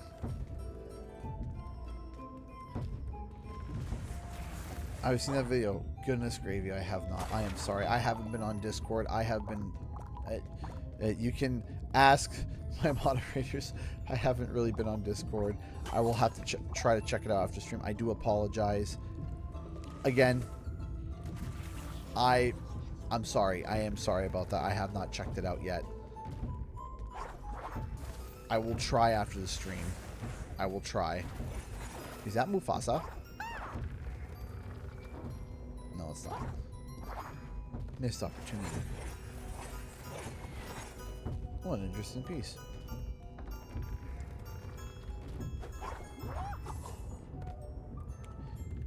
So, here's my question. Would you feel the same if, let's say, a game launches, and let's put this into a physical perspective. Let's put this into a physical perspective. A game launches, and you go to one store, and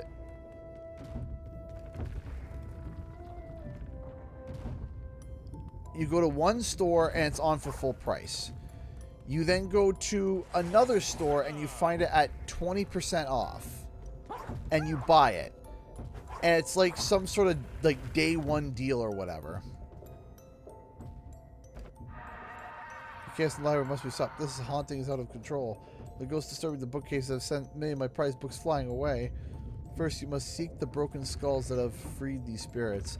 Repair them, and they may leave my bookcases. Second, collect the flyaway books that are still in this room. I sent Ghost Ian Bog Easy to retrieve one of my books. I understand you have it. Return it to me, and I will be generous. Yes. As I have my book back, I'll be understanding with.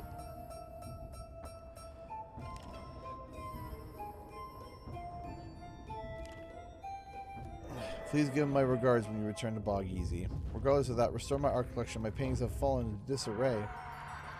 If you must leave my art and books in chaos, I understand you have much to attend to. However, I insist you calm the rest of the spirits in this library before I can allow you to leave. So you go to a store and you find the game for 20% off and you buy it. And it's like a day one discount, a day one deal. Would you feel that is similar to... Well, it's not really similar because it's a different store. It would be like if you entered EB Games or GameStop and they offer you the game for full price, but then they offer the person behind you who's buying it for their boyfriend casually for 20% off in the same store. And you don't get offered the same thing, right? So I can understand that too. It's, yeah, I understand what they're trying to do, and it's not going to work. It's not going to work. I understand what they're trying to go for, and it doesn't work. Because it leaves too much to... It leaves way too much open. It leaves too much open. It leaves too much argument and debate. It leaves things to being unfair. There's just... It just doesn't work.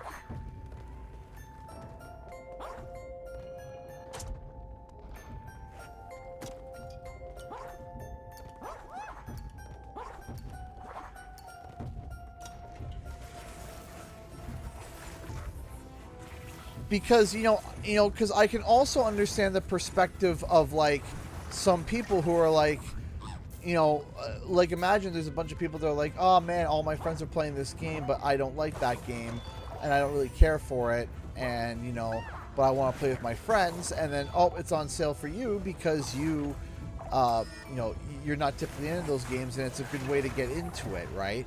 So I see that benefit. I see that. I get it. But then it makes your core customers angry because then it's like, well, wait, why do they get a deal and I don't? Oh.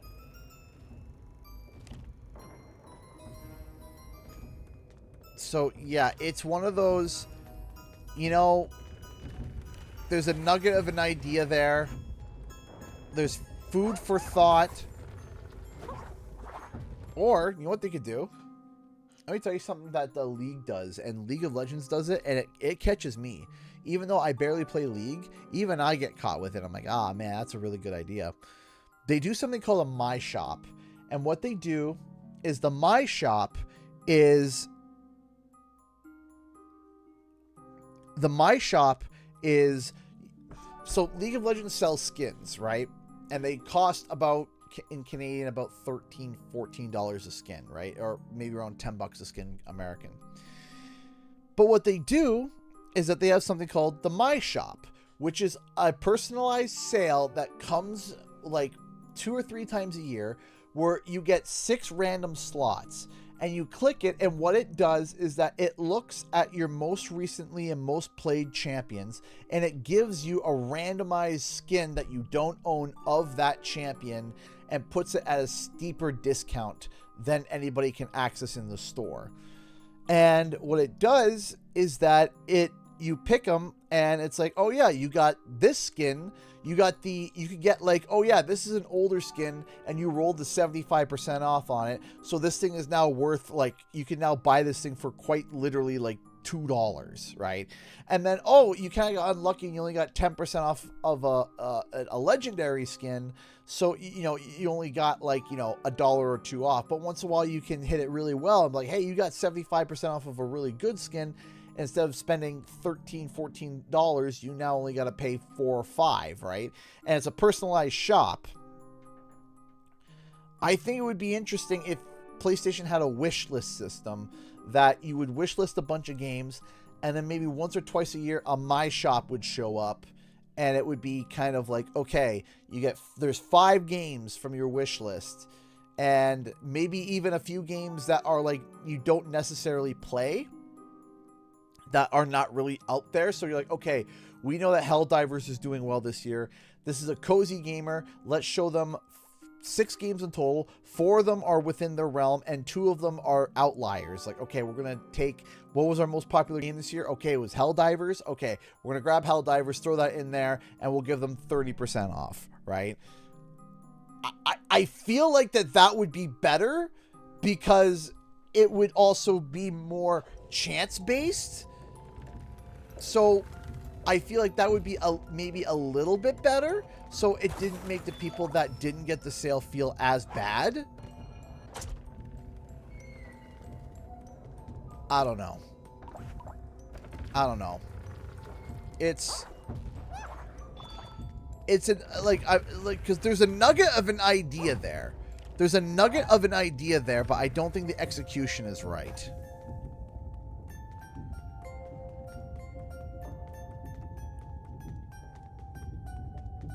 Sounds more like a gacha experience. Kind of. Is that what that is?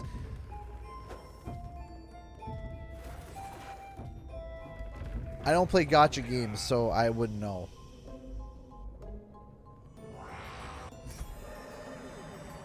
You're doing very well, Mickey. Thank you, weird lady in a crystal orb.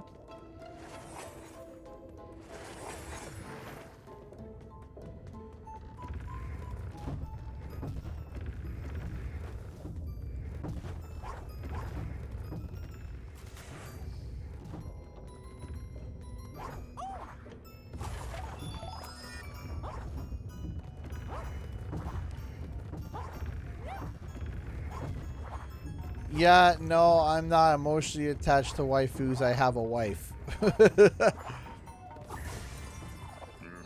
Well, aren't you helpful? For a price, I could help you out as well. I'll cut a deal even. Give me 50 e-tickets and I'll round you up those flying books for you. Sure, why not?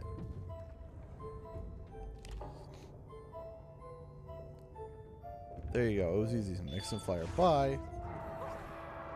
I was special for the share my love of books. Return to me and it's yours.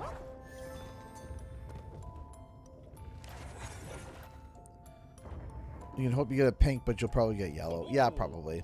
That did. These bookcases have settled. Oh my, a door.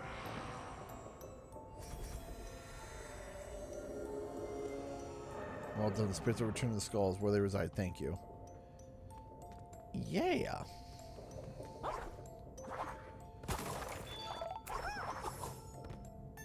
Be cautious. Anything in the manor may be possessed by sprite anytime. Oh, joy. How nice.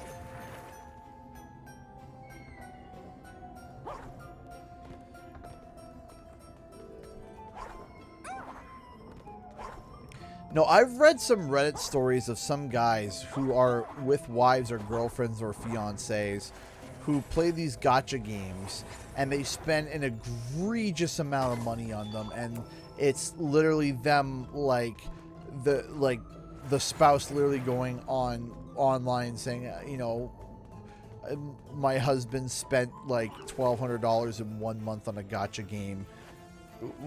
It says it's for his mental health. What do I do? And I'm just sitting there and staring at it like, what? Like, there was one that was like, my husband spent, it was either $1,200 or $1,800 cash on like a gacha game for like, and I was just like, what?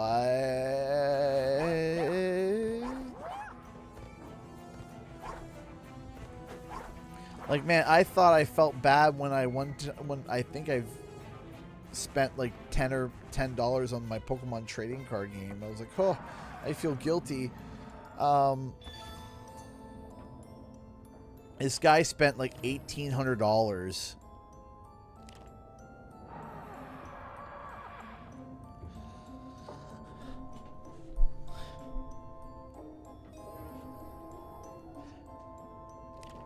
Like, listen, I'm not against people playing those gacha games. That's the thing. I'm not, or, you know, getting the, oh no, looks like we're gonna have to get through that slobber. Thanks so much for your help, hon.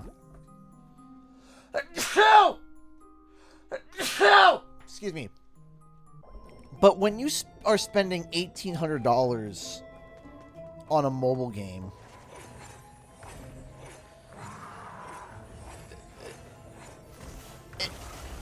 there's gotta be a limit.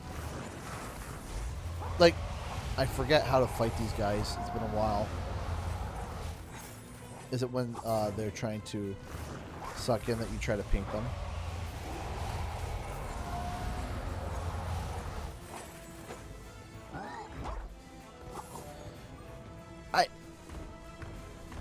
Like, there ought to be something where it's like, if somebody is spending an egregious amount in a short amount of time,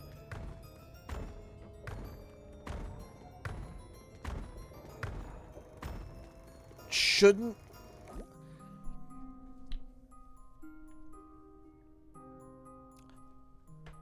I'm about to make a comment that some people may find not offensive, but because I know that some people are very passionate about this, so I come at this at an uneducated point of view. So bear that in mind with what I'm about to say. Shouldn't there be a limit on these gacha games where it's like, once you spend a certain amount of money, there should be a flag thrown to stop it? You know, I know some people who have spent like $100 a month on League, and I'm not even talking like $100 a month. I am talking like there are people that spend and spend and spend such an egregious amount of money in shots that are just insane.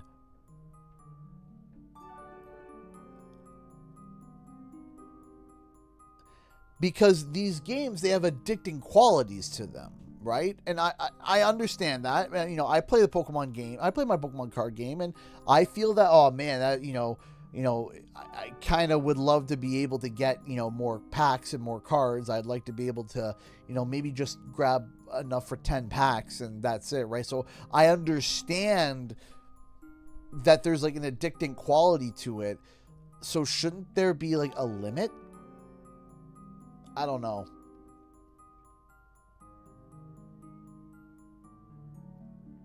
It's like modern, yeah. it's kind of like modern gambling. So it's like, I don't. And you're right. That's not how they make money by limiting. But I'm saying limit the spending to like $500 a month. I'm not talking like the people that spend even $10 a week or $20 a week. I'm saying like, hey, once you hit $500 in a mobile game per month, you're capped. Like, pause. And I get it. I understand it. But there ought to be... I don't know, man. Maybe I'm... They don't care. I know they don't care because it just means more money, and I get that. Fund the game, and they can afford to do it. I still don't agree with it. Those spiders are called whales. Yes, yeah, no, I understand. Yeah, they're called whales. You look for your whales, and I get that, right? The whales, you know, are like 2% of your players, and they fund for the majority of the game. I've heard that, and I understand. I totally understand that. At the same token of time, there comes a point where it's like, okay, there's an issue here. Like, first of all, I don't like Roblox. Let's start there. I don't like Roblox. But shouldn't there be a flag of a warning that's like, hey, suddenly out of the blue, this account wants to spend $1,000 in Roblox dollars. It can be pretty verifiably traced to, like, okay, you're spending $1,000 on Roblox. It's like, shouldn't there be some sort of... Because in Pokemon, there is a limit. In the Pocket TCG, there's a limit. You can only buy a certain amount, but it is per day. But there is a limit. There is a limit in Pokemon Pocket TCG. You cannot buy a certain amount of things per day, which I like that.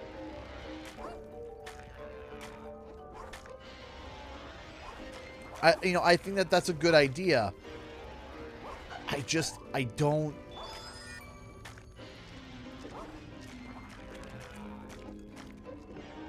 There's got to be a sense of reality here. Right? There's got to be a sense of, okay, if we're making this game, we are aiming to get users to spend, if 10% of our users spend $10 a month, we'll be good, right? And I can understand some people wanting to spend more than that, and that's fine. I'm not even talking about people that spend $100 a month, which, I mean, I still think that's a lot, but hey, you're spending $100 a month, okay, fine. But there are people that are dropping thousands of dollars. Thousands of dollars. Yeah, you see, I kind of like that idea too. I like that idea, Sean, of I think there should be an upper limit where if you spend, say, $500 total lifetime, everything in the game is free after that. Maybe not everything, but something along the lines of that's like, hey, you spend $500 in total, and guess what? No ads, right? No ads. Or, hey, you spent this much, okay, now you're going to get, you know, certain amount of things per month or whatever. Okay, I would be okay with that. But there's got to be some sort of limit. The pipe order is malfunctioning. I'd fix him, but steam power is not my specialty. Shall we help him? We have to climb those pipes anyway. Unless the law is in place to keep companies in line. Be careful. Striking a sour note with this fellow could be our swan song.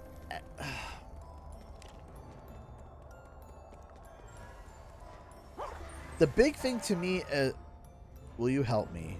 Yes? I'm glad to hear. I'll finish my song by jumping the notes I provide.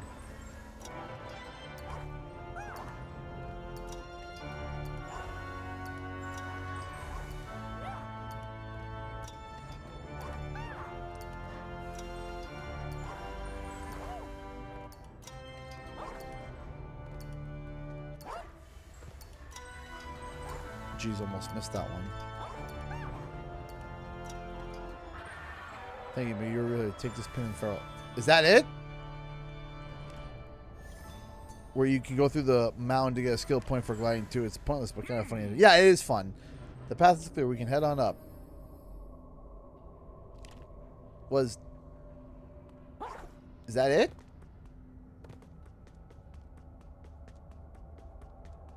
Yeah, okay. I'm not complaining. Above, temperamental, troublesome, and loud.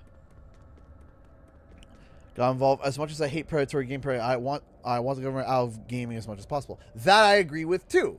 You see, that I'm in agreement with that, because also when you have, and let's not get political, because but let's state, doesn't matter what side you're on. If the government gets involved and it's on a side that you disagree with, and then the other side, or it's on a side that you agree with, and then it shifts over to a side you disagree with, and they turn around and they change the laws, then you're going to be angry and upset because it's already been set up for the government to have control. I don't want the government at all involved with the games. That's true. Having said that, there's got to be a talk about, okay, are these games considered as... Because I remember it was it the UK that turned around and said that loot boxes is equivalent to gambling, right?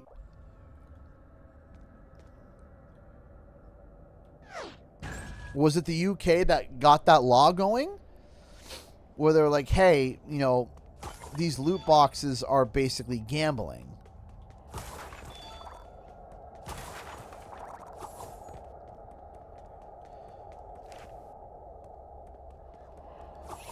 But then also here's the problem too, is that, okay, what about card pack games?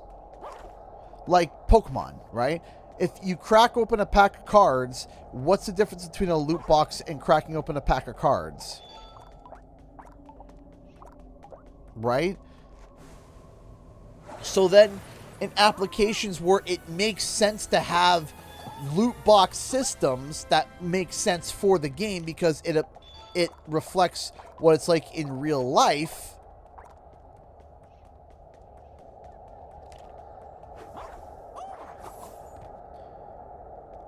But then everything becomes a card game, right? So it's, man, it's messy. And I don't know how to fix that, because all that would happen is that, okay, let's say Genshin Impact or whatever, right? Is, you know, someone spending an egregious amount of money on Genshin Impact. Oh, okay, so now loot boxes are illegal, or gacha games are illegal. Okay, they're all cards now. They're all character cards, and you summon them with the cards. Right? And they just adjust the mechanic. So then you turn around and you say, okay, well, card packs too. Well, now you're dropping card games, which, you know,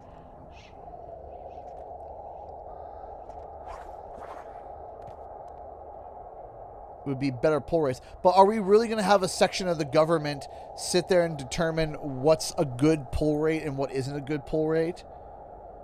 Right? Like, oh, like that's where it's like, that doesn't make sense either.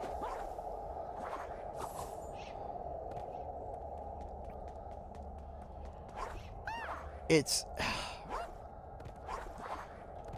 like, I don't like the fact that, you know, and this is kind of veering away from video games, but it is kind of in the same vein. I don't like that sports betting is now legal on your phone.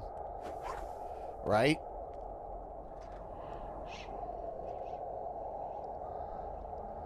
Yeah, exactly, Zionist OG.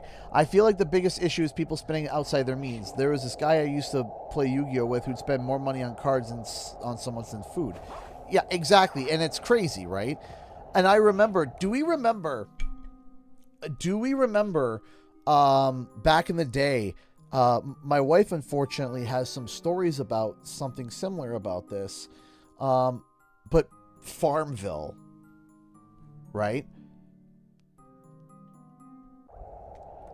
Right, is like Farmville. You know, this stuff back in the day, I've heard horror stories of mothers, not like single moms or single parents, not having enough money for groceries at the end of the month. Right?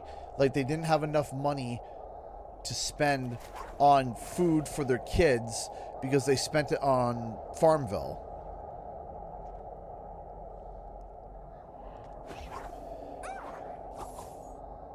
Dang it. You know what? I think we might need to do the clock. And to me, that's like that's insane. But that was a problem. Even back in the day, it wasn't like this is a new rising problem that we've never had to deal with before, because we dealt with it. We dealt with it back with the Facebook games, right? I remember Farmville was huge, right? Kids stealing their parents' credit cards and getting Roblox. You know, that's you know, a tale as old as time. And the thing is that I'm in the thought of there's got to be a fix for this, but every fix sounds wrong, right?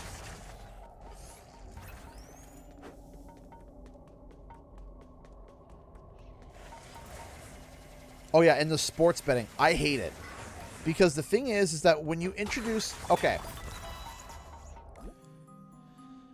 Here's the other thing, too. Here's the other thing. When you introduce sports betting, what's it to stop? What's it to stop people who are within the sport to make some money, too? Right? It's called racketeering. The whole point was that it was heavily scrutinized so that you couldn't cheat the system. That was the point, right? So to give you an idea, there's a big thing going on in the NBA right now, which actually is fairly interesting. Was that I'm not sure if the lawsuit has been updated or not, but there was a player who had complained to his friend saying, hey, they were having dinner. He's an NBA player. He's talking with his friend, and he's telling his friend, he's like, yeah, I hurt my ankle on one of these games, and I'm not doing so great. So what I'm going to do is I'm going to start the game tomorrow, and then I'm probably going to, walk at halftime and just say, nah, I'm done. My ankle's hurt, and rest up for the rest of the game, right? And so his friend came up with an idea and decided to go to sports gambling, and in sports gambling, you can bet this person, they're going to set a number for someone. Hey, I'm going to bet that this player is going to get this many baskets, this many free throws, this many, this. I'm not so familiar with the NBA. I'm more familiar with football, but you get the point. Is that there's stats for each player, and you can say, oh yeah, they're going to get this many points. They're going to guard this much. They're going to do this much. And what the guy did was he went to his buddy who was a professional NBA player and went under on everything. Under on everything. Not going to get, he's not going to get this. He dropped like $4,000 on all the bets, saying that this player is going to bang, bang, bang, bang, bang, bang, bang, bang, bang. And he did what he didn't know. And the guy played partway through the game, told his coach, hey, my ankle is killing me. Is it okay if I can walk for the rest of the game? Yeah, sure. Walk for the rest of the game. And the guy, his buddy, pulled an exorbitant amount of cash because he dropped $4,000 saying that he's going to miss all these things. And then he walked halfway through the game.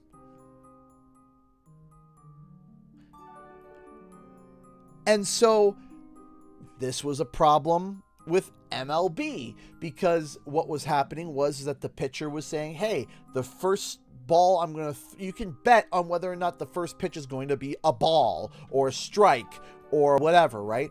And you can be like, hey, it's underthrown, it's overthrown, it's this, that, and the other, right?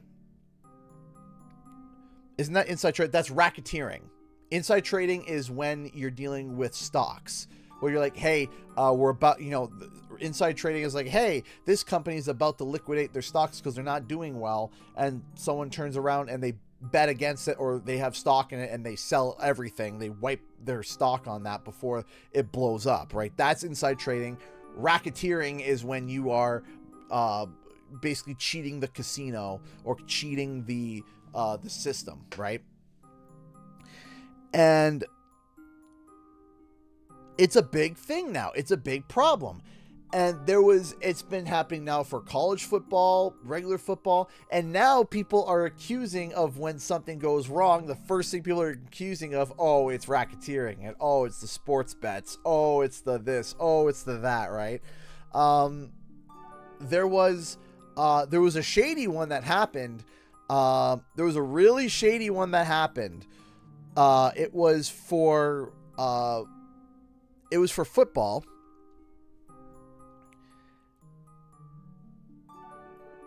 You know, there was a really shady one. It was for football, and it was, I'm trying to remember what it was. It was, if they got the field goal, they covered the spread. If they didn't get the field goal, they still won, but they didn't cover the spread. And the guy went to kick it, and it was an awful kick. It was a terrible, and he missed the field goal clearly. And everyone was just like raising an eyebrow, like, huh? Like, it wasn't like a hard kick. It was like a 27-yard kick. It wasn't much. And he pooch kicked it to the moon. And it messed everything up. And everyone's like, what? And then someone looked and they were like, that would have covered the spread, which meant that they scored more than what they would have predicted. And it was like, okay, that's weird. And so people were alluding, oh, was that a problem, right? Did they tell their friend, hey, listen, bet on us not making the spread or whatever? It's adding sports gambling, I think, is going to ruin the sports, because it's not. People are now watching sports not for entertainment, but now they're watching to see if they hit their bets or not. And the thing is that it's gambling right on your phone.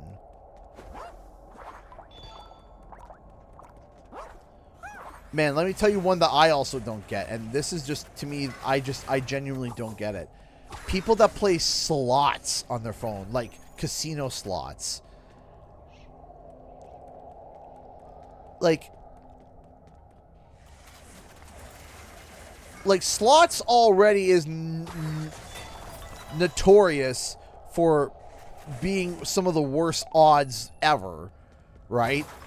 Some of the worst odds ever. And there are people that are playing slots on their phone where it keeps track that you win just enough to keep you playing, but you lose. And now you're doing online slots thinking that you're going to win big money. I don't get it. I don't get it. How can you sit there and play slots on your phone thinking that you're going to win anything?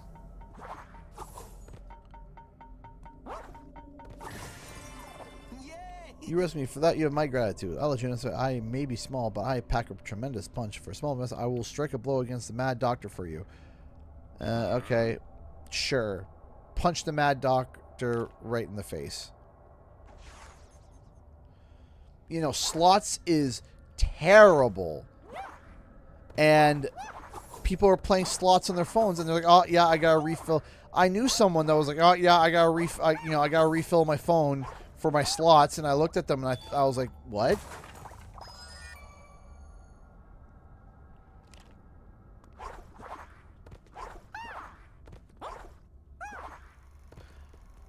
I can understand the appeal of sports betting, because if you know your sports and you know your matchups and you know your stuff, you might be able to win, 60-40 of the time.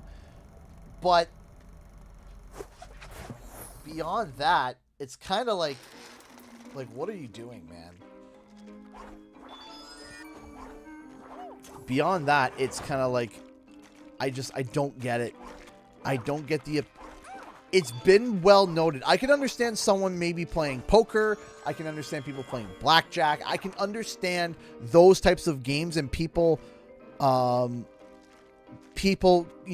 to play those games thinking they can beat the system on that because they're skilled at the game. Fine. I can understand the logic behind it.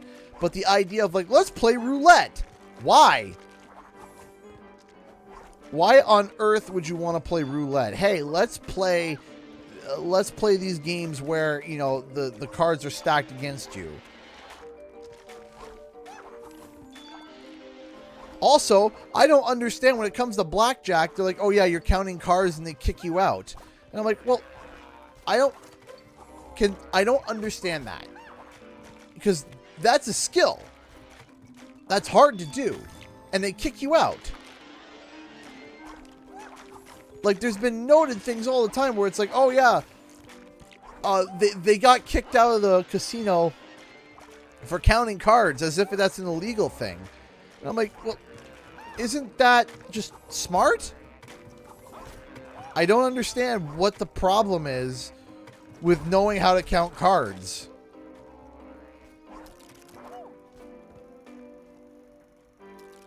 I don't know. I have zero desire to gamble. I get some boomer addiction. Yeah, same here. Same here. I have zero desire to gamble. And you know what the thing is that when the boomer generation is done, I have a question.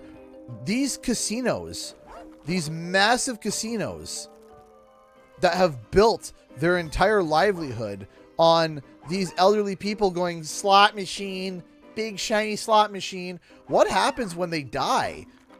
Because let me tell you something. They're already saying that, hey, we're having a problem with nobody going to the casino. People are showing up, spending $5, getting the free breakfast and drinks, and then walking out.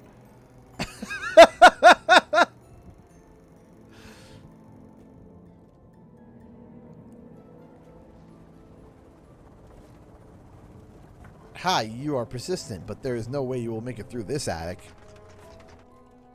Yep, Vegas is dying. Yeah, Vegas is dying.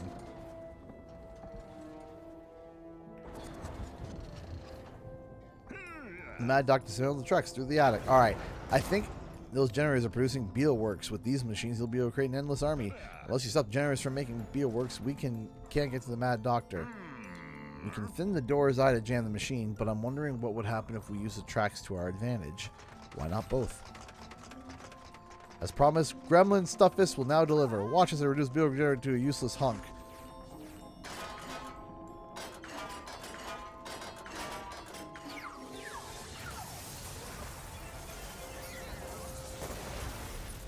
That takes care of that machine. Heck yeah.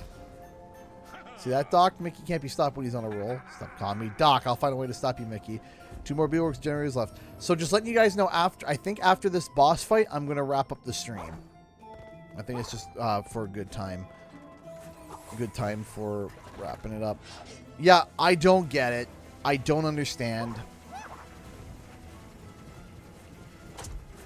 And I've been in a casino. And I sat there watching people. I watched a guy. I saw it firsthand, too. Like, I've seen some stuff firsthand that was so bloody depressing, man. And I was like, man, that's nuts. And just never interest me. I saw a woman who had a car that wasn't worth the tires it was on. Drive through. And when I was working at the hotel, at the parking garage in the hotel, it shared parking with a casino. So I dealt with, it was more like 60-40 casino and hotel goers. And if you spent a certain amount of money, your card got upgraded. So you had a blue card, you had a silver card, you had a gold card, and then there was a black card. And silver was if you spent and won $5,000 in the year. The gold card was if you bought and spent $10,000 or $25,000 in the year. So silver was $10,000, gold was $25,000, onyx was $100,000, right? So if you won and spent $100,000, you got a black, $25,000, you got a gold, $10,000, you got a silver. This woman drives up with her car, and I can remember it like it was yesterday. It was this gold, either a Trans Am or a Grand Am, a Grand Prix. Sorry, a Trans Am or a Grand Prix, right? Or a Sunfire. You know, I think anybody who's remotely knows cars knows what I'm talking about. I'm talking that mid to late 90s attempted at a sports car that are, you know, you can rebuild in the junkyard. You can walk into a junkyard and with these 3 cars be able to rebuild a new car out of literal garbage, right? And there was the Grand Prix, the Sunfire, and it might have been the Grand Am. I can't remember which ones they were. Anyway, point is, this lady drives up in a gold, I believe it was a Grand Prix, and this thing kept the door closed with a bungee cord. She drove up, she had herself buckled in, she had a bungee cord tied around itself around the e-brake, up over onto the door handle to keep the door closed, and she drives up and she's like, thanks, and she hands me a gold card. This lady spent $25,000 within the year, and she had a car that was a gigantic piece of work, okay? Certified crap box, garbage, terrible, bad. It held her door closed with a bungee cord. A bungee cord. Lady, ma'am, you could have spent a quarter of that money on another car. Okay? Half of that money for a nice one. And you have spent it at the casino. How do you not see the irony in that? How do you not see the problems? I knew a guy that worked on shift that after he get paid would walk into the casino and gamble half his paycheck.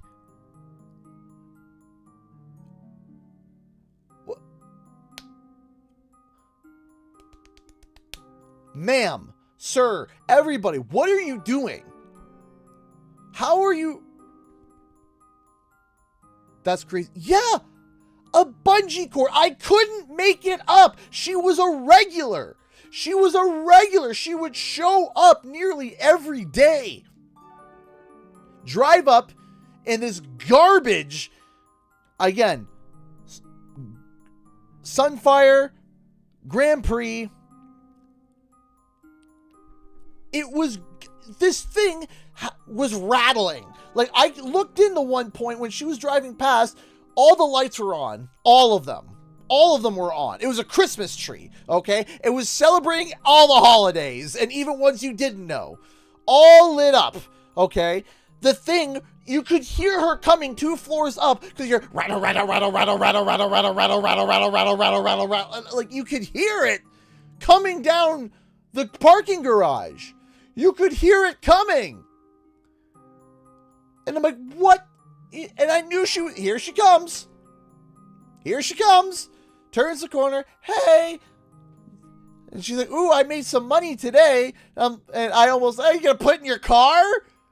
You put in something? An e-bike is worth more than this thing. Like, ma'am.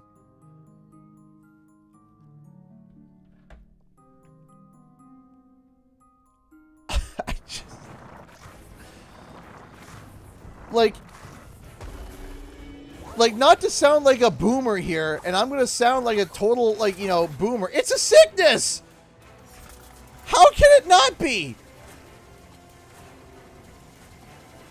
I can understand bad investment decisions. I can understand making choices that, you know, maybe wasn't the best financial decisions. Maybe, you know, I can understand that. But when you are sitting there playing slots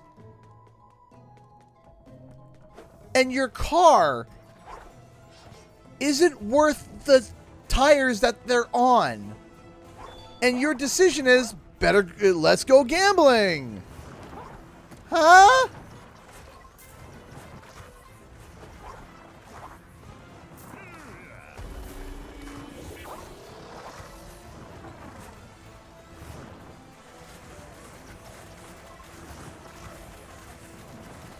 And again, maybe I'm sounding like a boomer. Maybe I'm sounding too much like a boomer. Too much of an old person. Too much of a party kill. But good gravy, man. I just have... And if you're into that... If you're into that, that's fine. Cool. It's not me, man. Not me.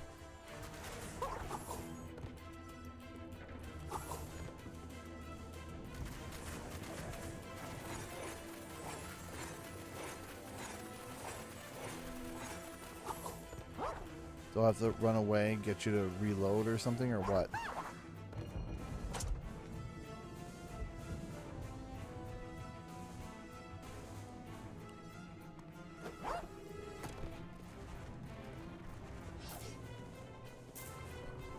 Yeah, Polymarket. People are betting on anything on Polymarket at random rates. Just, you could gamble anything. They're like, hey, in the Olympics, who's gonna first person to, you know, start taking bets for the first person to break their literal leg? It's like, what?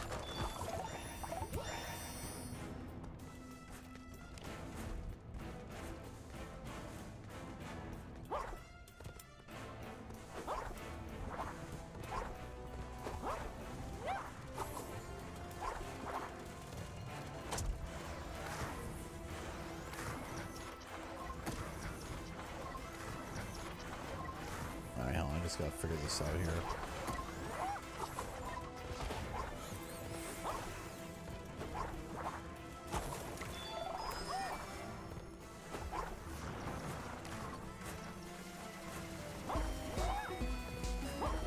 Hey! We just got 2 donations back to back. Sean donated $20 through Streamlabs. $20. Thank you, Sean. Gambling's bad, eh? Excellent cosplay in that video today. The stash fits kind of makes me think of a gentleman brawler Luigi. Thank you, Sean. Yes, the suspenders and everything. I'm going as Punch Up from Dispatch. Also, I'll have my glasses off and my head. I'll get a haircut beforehand as well. But some people were saying I was looking dapper. My wife was shocked. She was just like, my wife was like, that's a look. I was like, that's a look? She goes, that's a look. Nick Joseph donated $1. Thank you so much. Just a heads up, man. The last part of Donald is up high. You can use your anvil sketch to get up the pillars. And yes, I agree with everything you're saying. Us old guys got to stick together. But seriously, what is wrong with people nowadays? I don't get it. I feel like the world has gone mad. Thank you so much for the $20. And thank you so much for the $1, Nick Joseph. Thank you. Thank you. Thank you. So, yeah. I had put that outfit on. My wife, yeah, my wife gave me a look, an up down. She gave me an up down, and I was just like, hi? And she's like, that's a look. And I was like, that's a look. She's like, that's a look. And I was like, okay.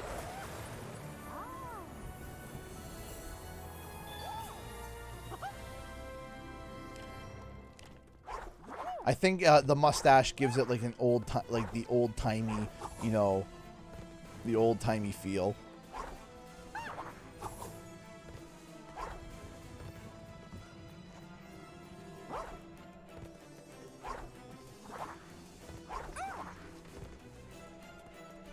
That's a look. That's what she said. That's a look.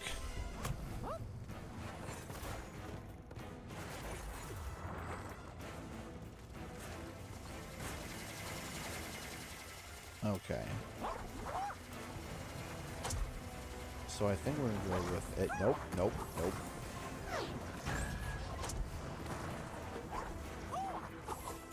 Braum. I would love to do Braum. Braum would be fun. But the problem is Braum is shirtless. Braum is shirtless. And bald. And I would not go well as bald.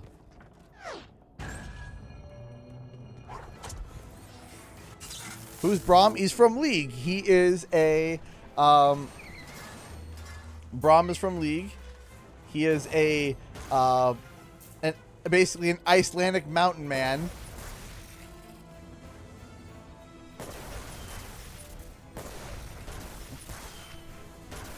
Here, let me pull up a picture of Braum. Here, I'll quickly pull up a picture of Braum. Impossible abilities were indestructible. And by the way, it's Mad Doctor. Oh, you'll pay for this, Mickey Mouse. Oh, was that it? Oh. You've lost, Doc. Now, where's your Beetleworks army? I haven't lost. Even now, I go active more. You'll see me again as a conqueror. You're an animatronic. Aha, at last you understand. When the blot absorbs all the paint in Wasteland, only we animatronics will survive. And for the last time, don't call me it. My instruments, no! How much would we need to donate for it to happen? A lot.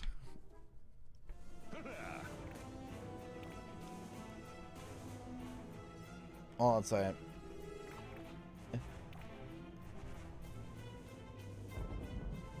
So to give you an idea, this is Braum.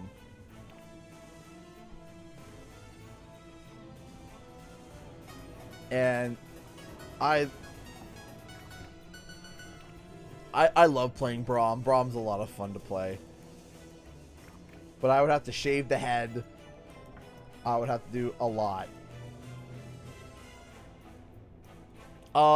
Thank you so much, Just K Sean, for the $5 super chat. Question about our favorite marsupial. What's a level/world theme that Crash hasn't done you'd love to see? For me, giant supermarket. For some reason, what came to mind, I would love to see, like, Paris. Like, a French, I don't know, like, kind of like a Sly Cooper-esque level where it's, you know, a casino level would be cool. I agree. I do like the, like, some of the Sonic casino levels are really cool. I like those. The other character that my wife said I should be is does anyone play Stardew Valley? Somebody said that I should be Harvey from Stardew Valley.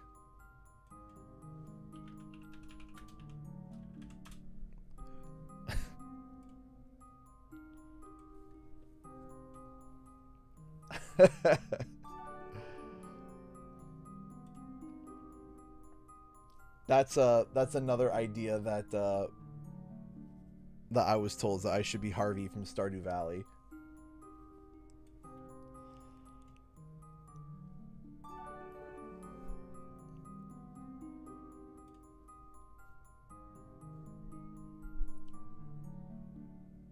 Casino aesthetic? Yes. Casino activities? No. Exactly. Because casino aesthetic is just bright colors and lights.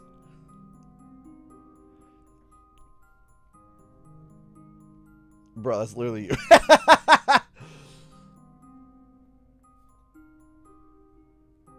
No, okay, I see. The other one, there was another one in there too that someone recommended. So,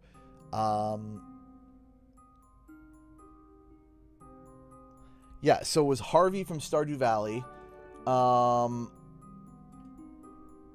Here, I'll pull up Punch Up. Punch Up is hilarious.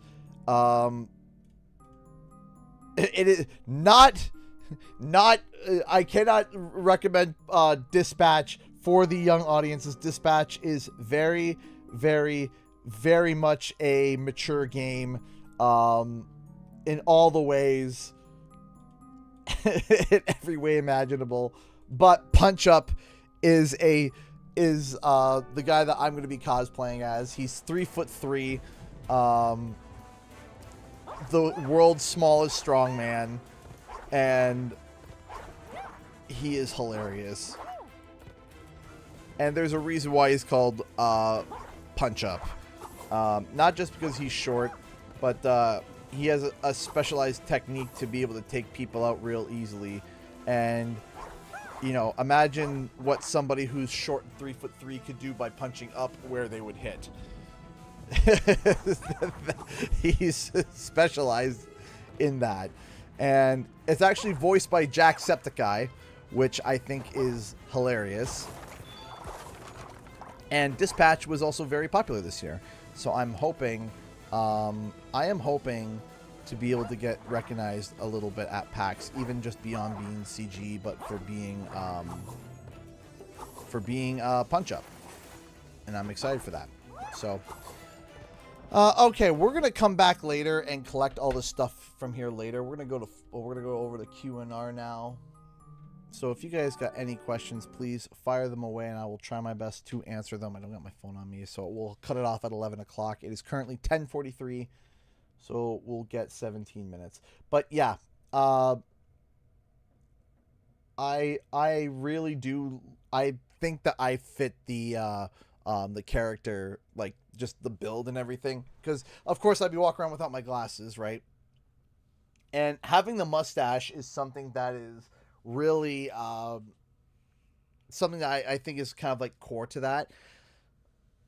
And having the stash that I do, there's also I'm thinking about getting because there is a mustache wax that I have that darkens your mustache, because I was using it for a while. My mustache is actually naturally darkened more, but when I was first growing out my mustache was coming in 3 different colors. It was coming in brown, blonde, and red, and it was kind of weird looking because the way it was like I had blonde on the edges, so you couldn't see it was curled, and it was brown, and then underneath, when I would go to trim, it was red underneath. So I was getting it was like a wax that had a color to it, that when I put it in, it made everything evenly brown.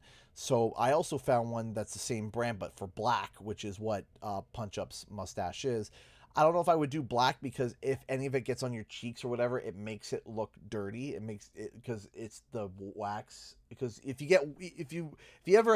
someone has a mustache and you go to curl it throughout the day, your mustache is hitting your face. And if you're using wax that's clear, if it hits your face and sticks for a second and then pops back out, you can't see anything. But if you are using a colored wax and it sticks, it looks like you got kind of like a grime around your mustache by the end of the day. So we might just stick with just the au naturel stash, because my stash has gone more naturally brown. There's still red underneath, but the blonde is either up high and not down here anymore.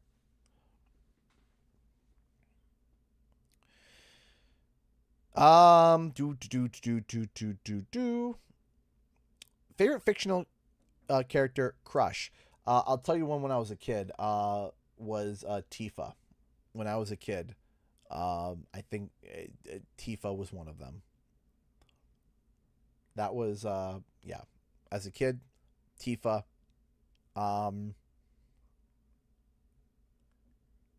The Great Fairy from from Ocarina of Time, and I'm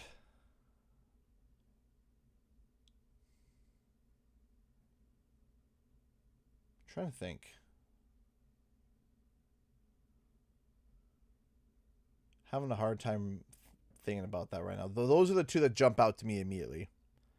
Tifa. Oh yeah, Tifa. Yeah. Do you think Crunch will ever be in a main Crash game again? I hope so. I think that there's a lot of opportunity there for Crunch. I think Crunch has a lot of opportunity to be able to stand in a main character light. I think that would be a lot of fun.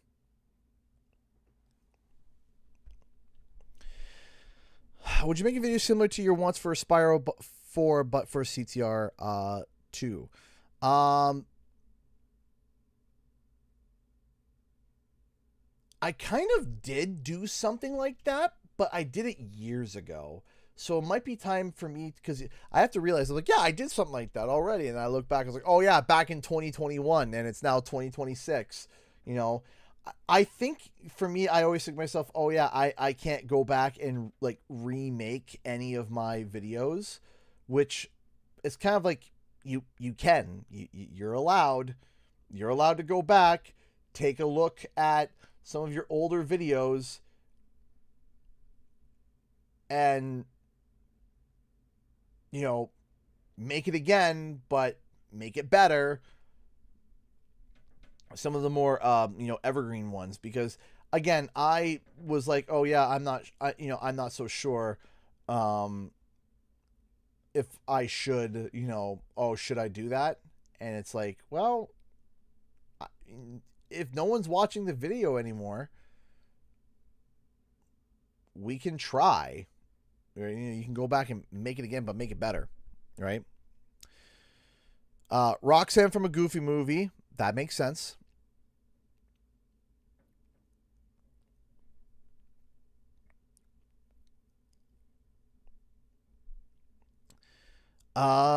Let's see. How would you make your own three course meals per day? I think it would have to be I would go with an easy breakfast, an easy breakfast, a lazy lunch with a hearty dinner.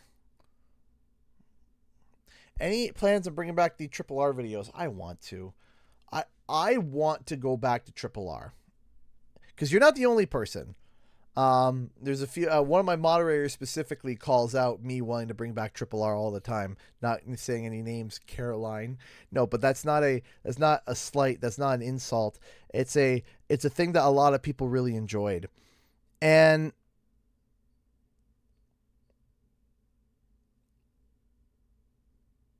I want to.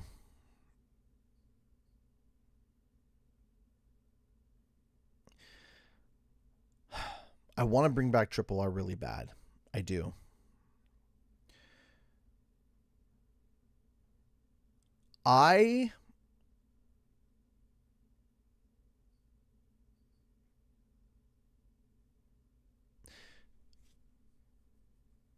If I were to bring back Triple R, I think I would have to hire somebody for it. I think I would have to hire somebody for it because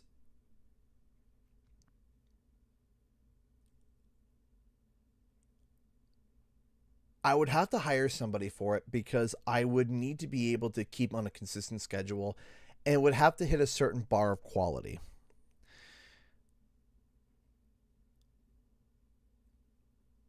I also want to level it up.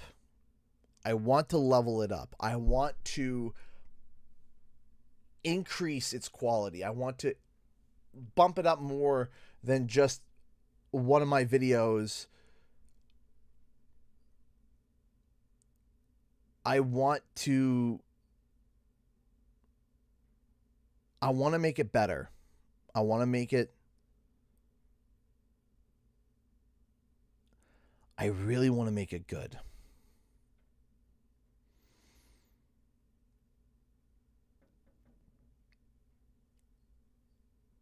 I'm at a point where I can't afford a full-time editor, but I need one. Right? I need a full-time editor, but I can't afford it yet. And that's why I'm trying to look for a more evergreen sponsor as well. I'm trying to look for somebody that would want to sponsor the channel fairly consistently so that I can make Triple R videos. So I can sit there and be like, hey, we want to make these videos. We need someone to consistently sponsor. And if we can do that, then what I can do is that I can then have enough to be able to pay the editor via the sponsorship for Triple R. If you collaborate with someone but the video is posted on their page, how do you get paid when it's on their page? You don't, unless you don't. You basically have, unless you get paid beforehand, you don't. The ad revenue,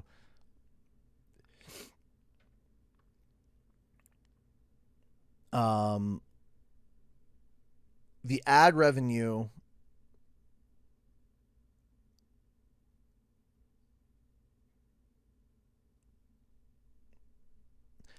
revenue explicitly goes to whoever uploaded it, right?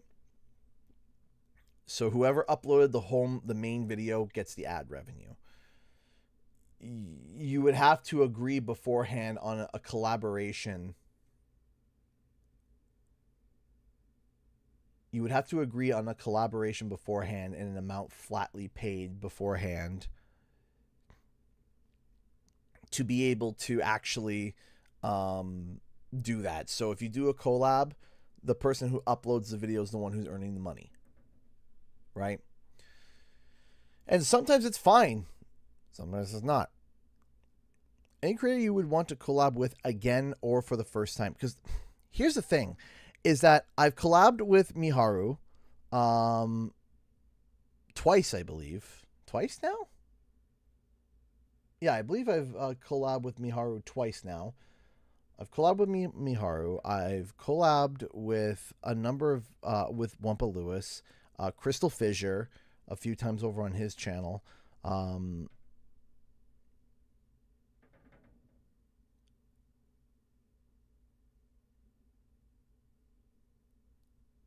trying to think of... You see, it's...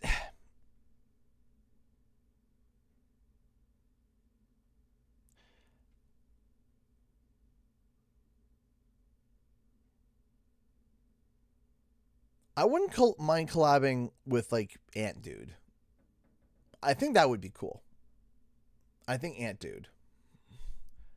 I've known and spoken with Ant Dude in the past. I think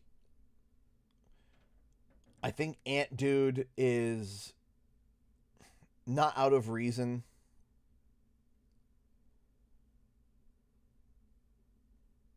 I think Ant Dude. Yep, I collabed with Jordan years ago. But yes, I've collabed with Jordan.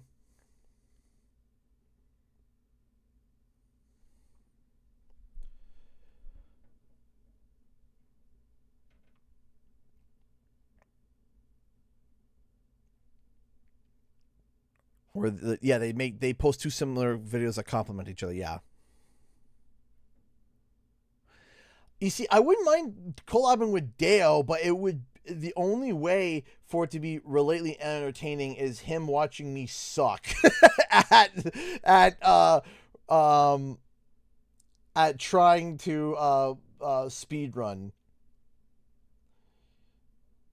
I think that would be the only way to be able to do anything like that, and it would be exposing me for being terrible at speedrunning, because he would absolutely just destroy me in speedrunning. Like, it wouldn't even be funny.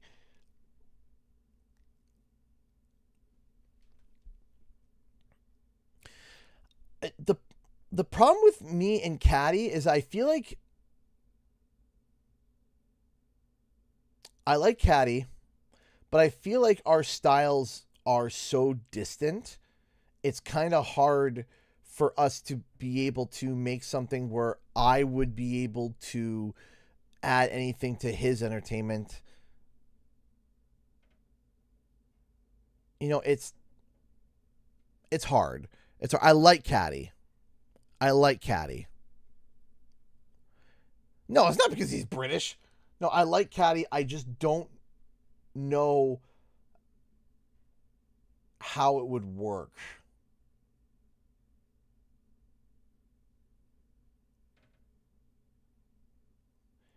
It would be hard. You know, and again, it's not that, oh, I don't like Caddy. I love Caddy and I love his work. As you guys know, I am I try to keep my content as family friendly as possible.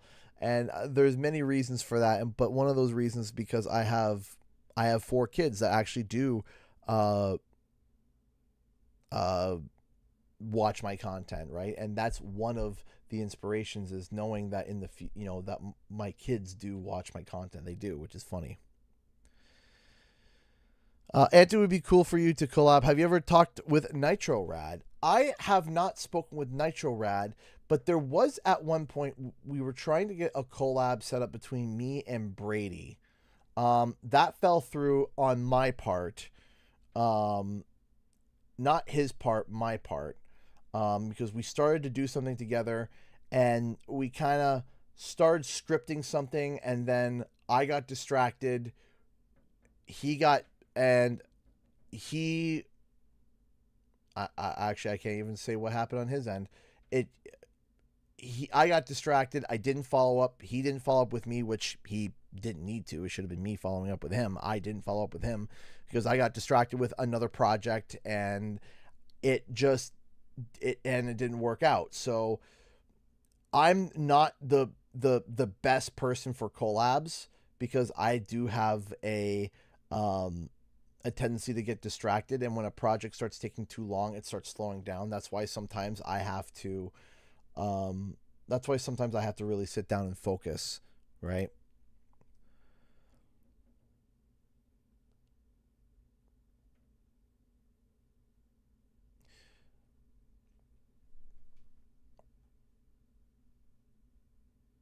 So, all right, 2 minutes left before we wrap up.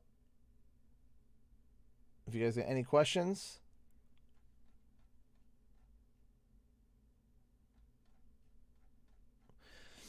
And that's okay. That's okay. You know, some people are, some people also do prefer it's not even just like the kids. Let me clarify. It's also not even just the kids. It's the fact that I know that, there are other reasons as well. But I also know that some people find it refreshing, right? That to have something more family friendly and not as harsh.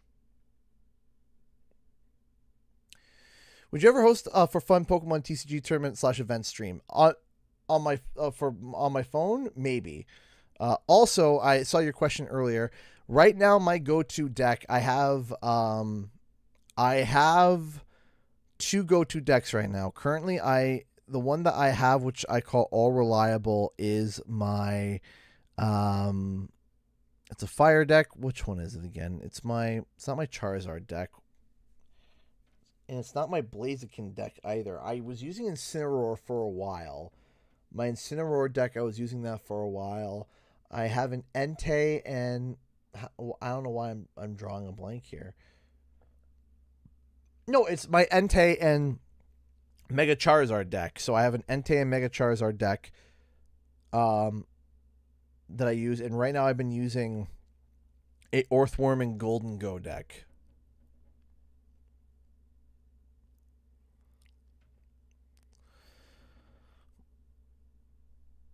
Thank you, Elena. I'll try to make it. I'll try to remember. I'll try to remember 1111. Final.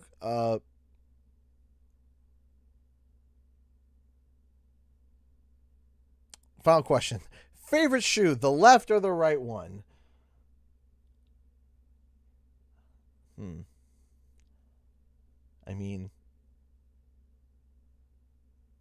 it's got to be the right one. It's got to be, right? I'm trying to figure out some clever way to come up with it, but I was just like, nah, it's just the right one. It's got the middle. There you go. That's the answer. The middle one. There it is. The middle one. All right, ladies and gentlemen. So we'll be back tomorrow at noon for 1 hour as we talk about Spyro tomorrow on the Spyro Yap Sesh. I hope to see you guys there. We'll be talking about Spyro, some of the things that is coming, some of the things that I found, some of the things I'm thinking about, and I'm excited. So thank you so much for watching, and I'll see you guys in the next video and our live stream. Time for the countdown. 10, 9, 8, 7, 6, 5, 4, 3, 2, 1. Bye.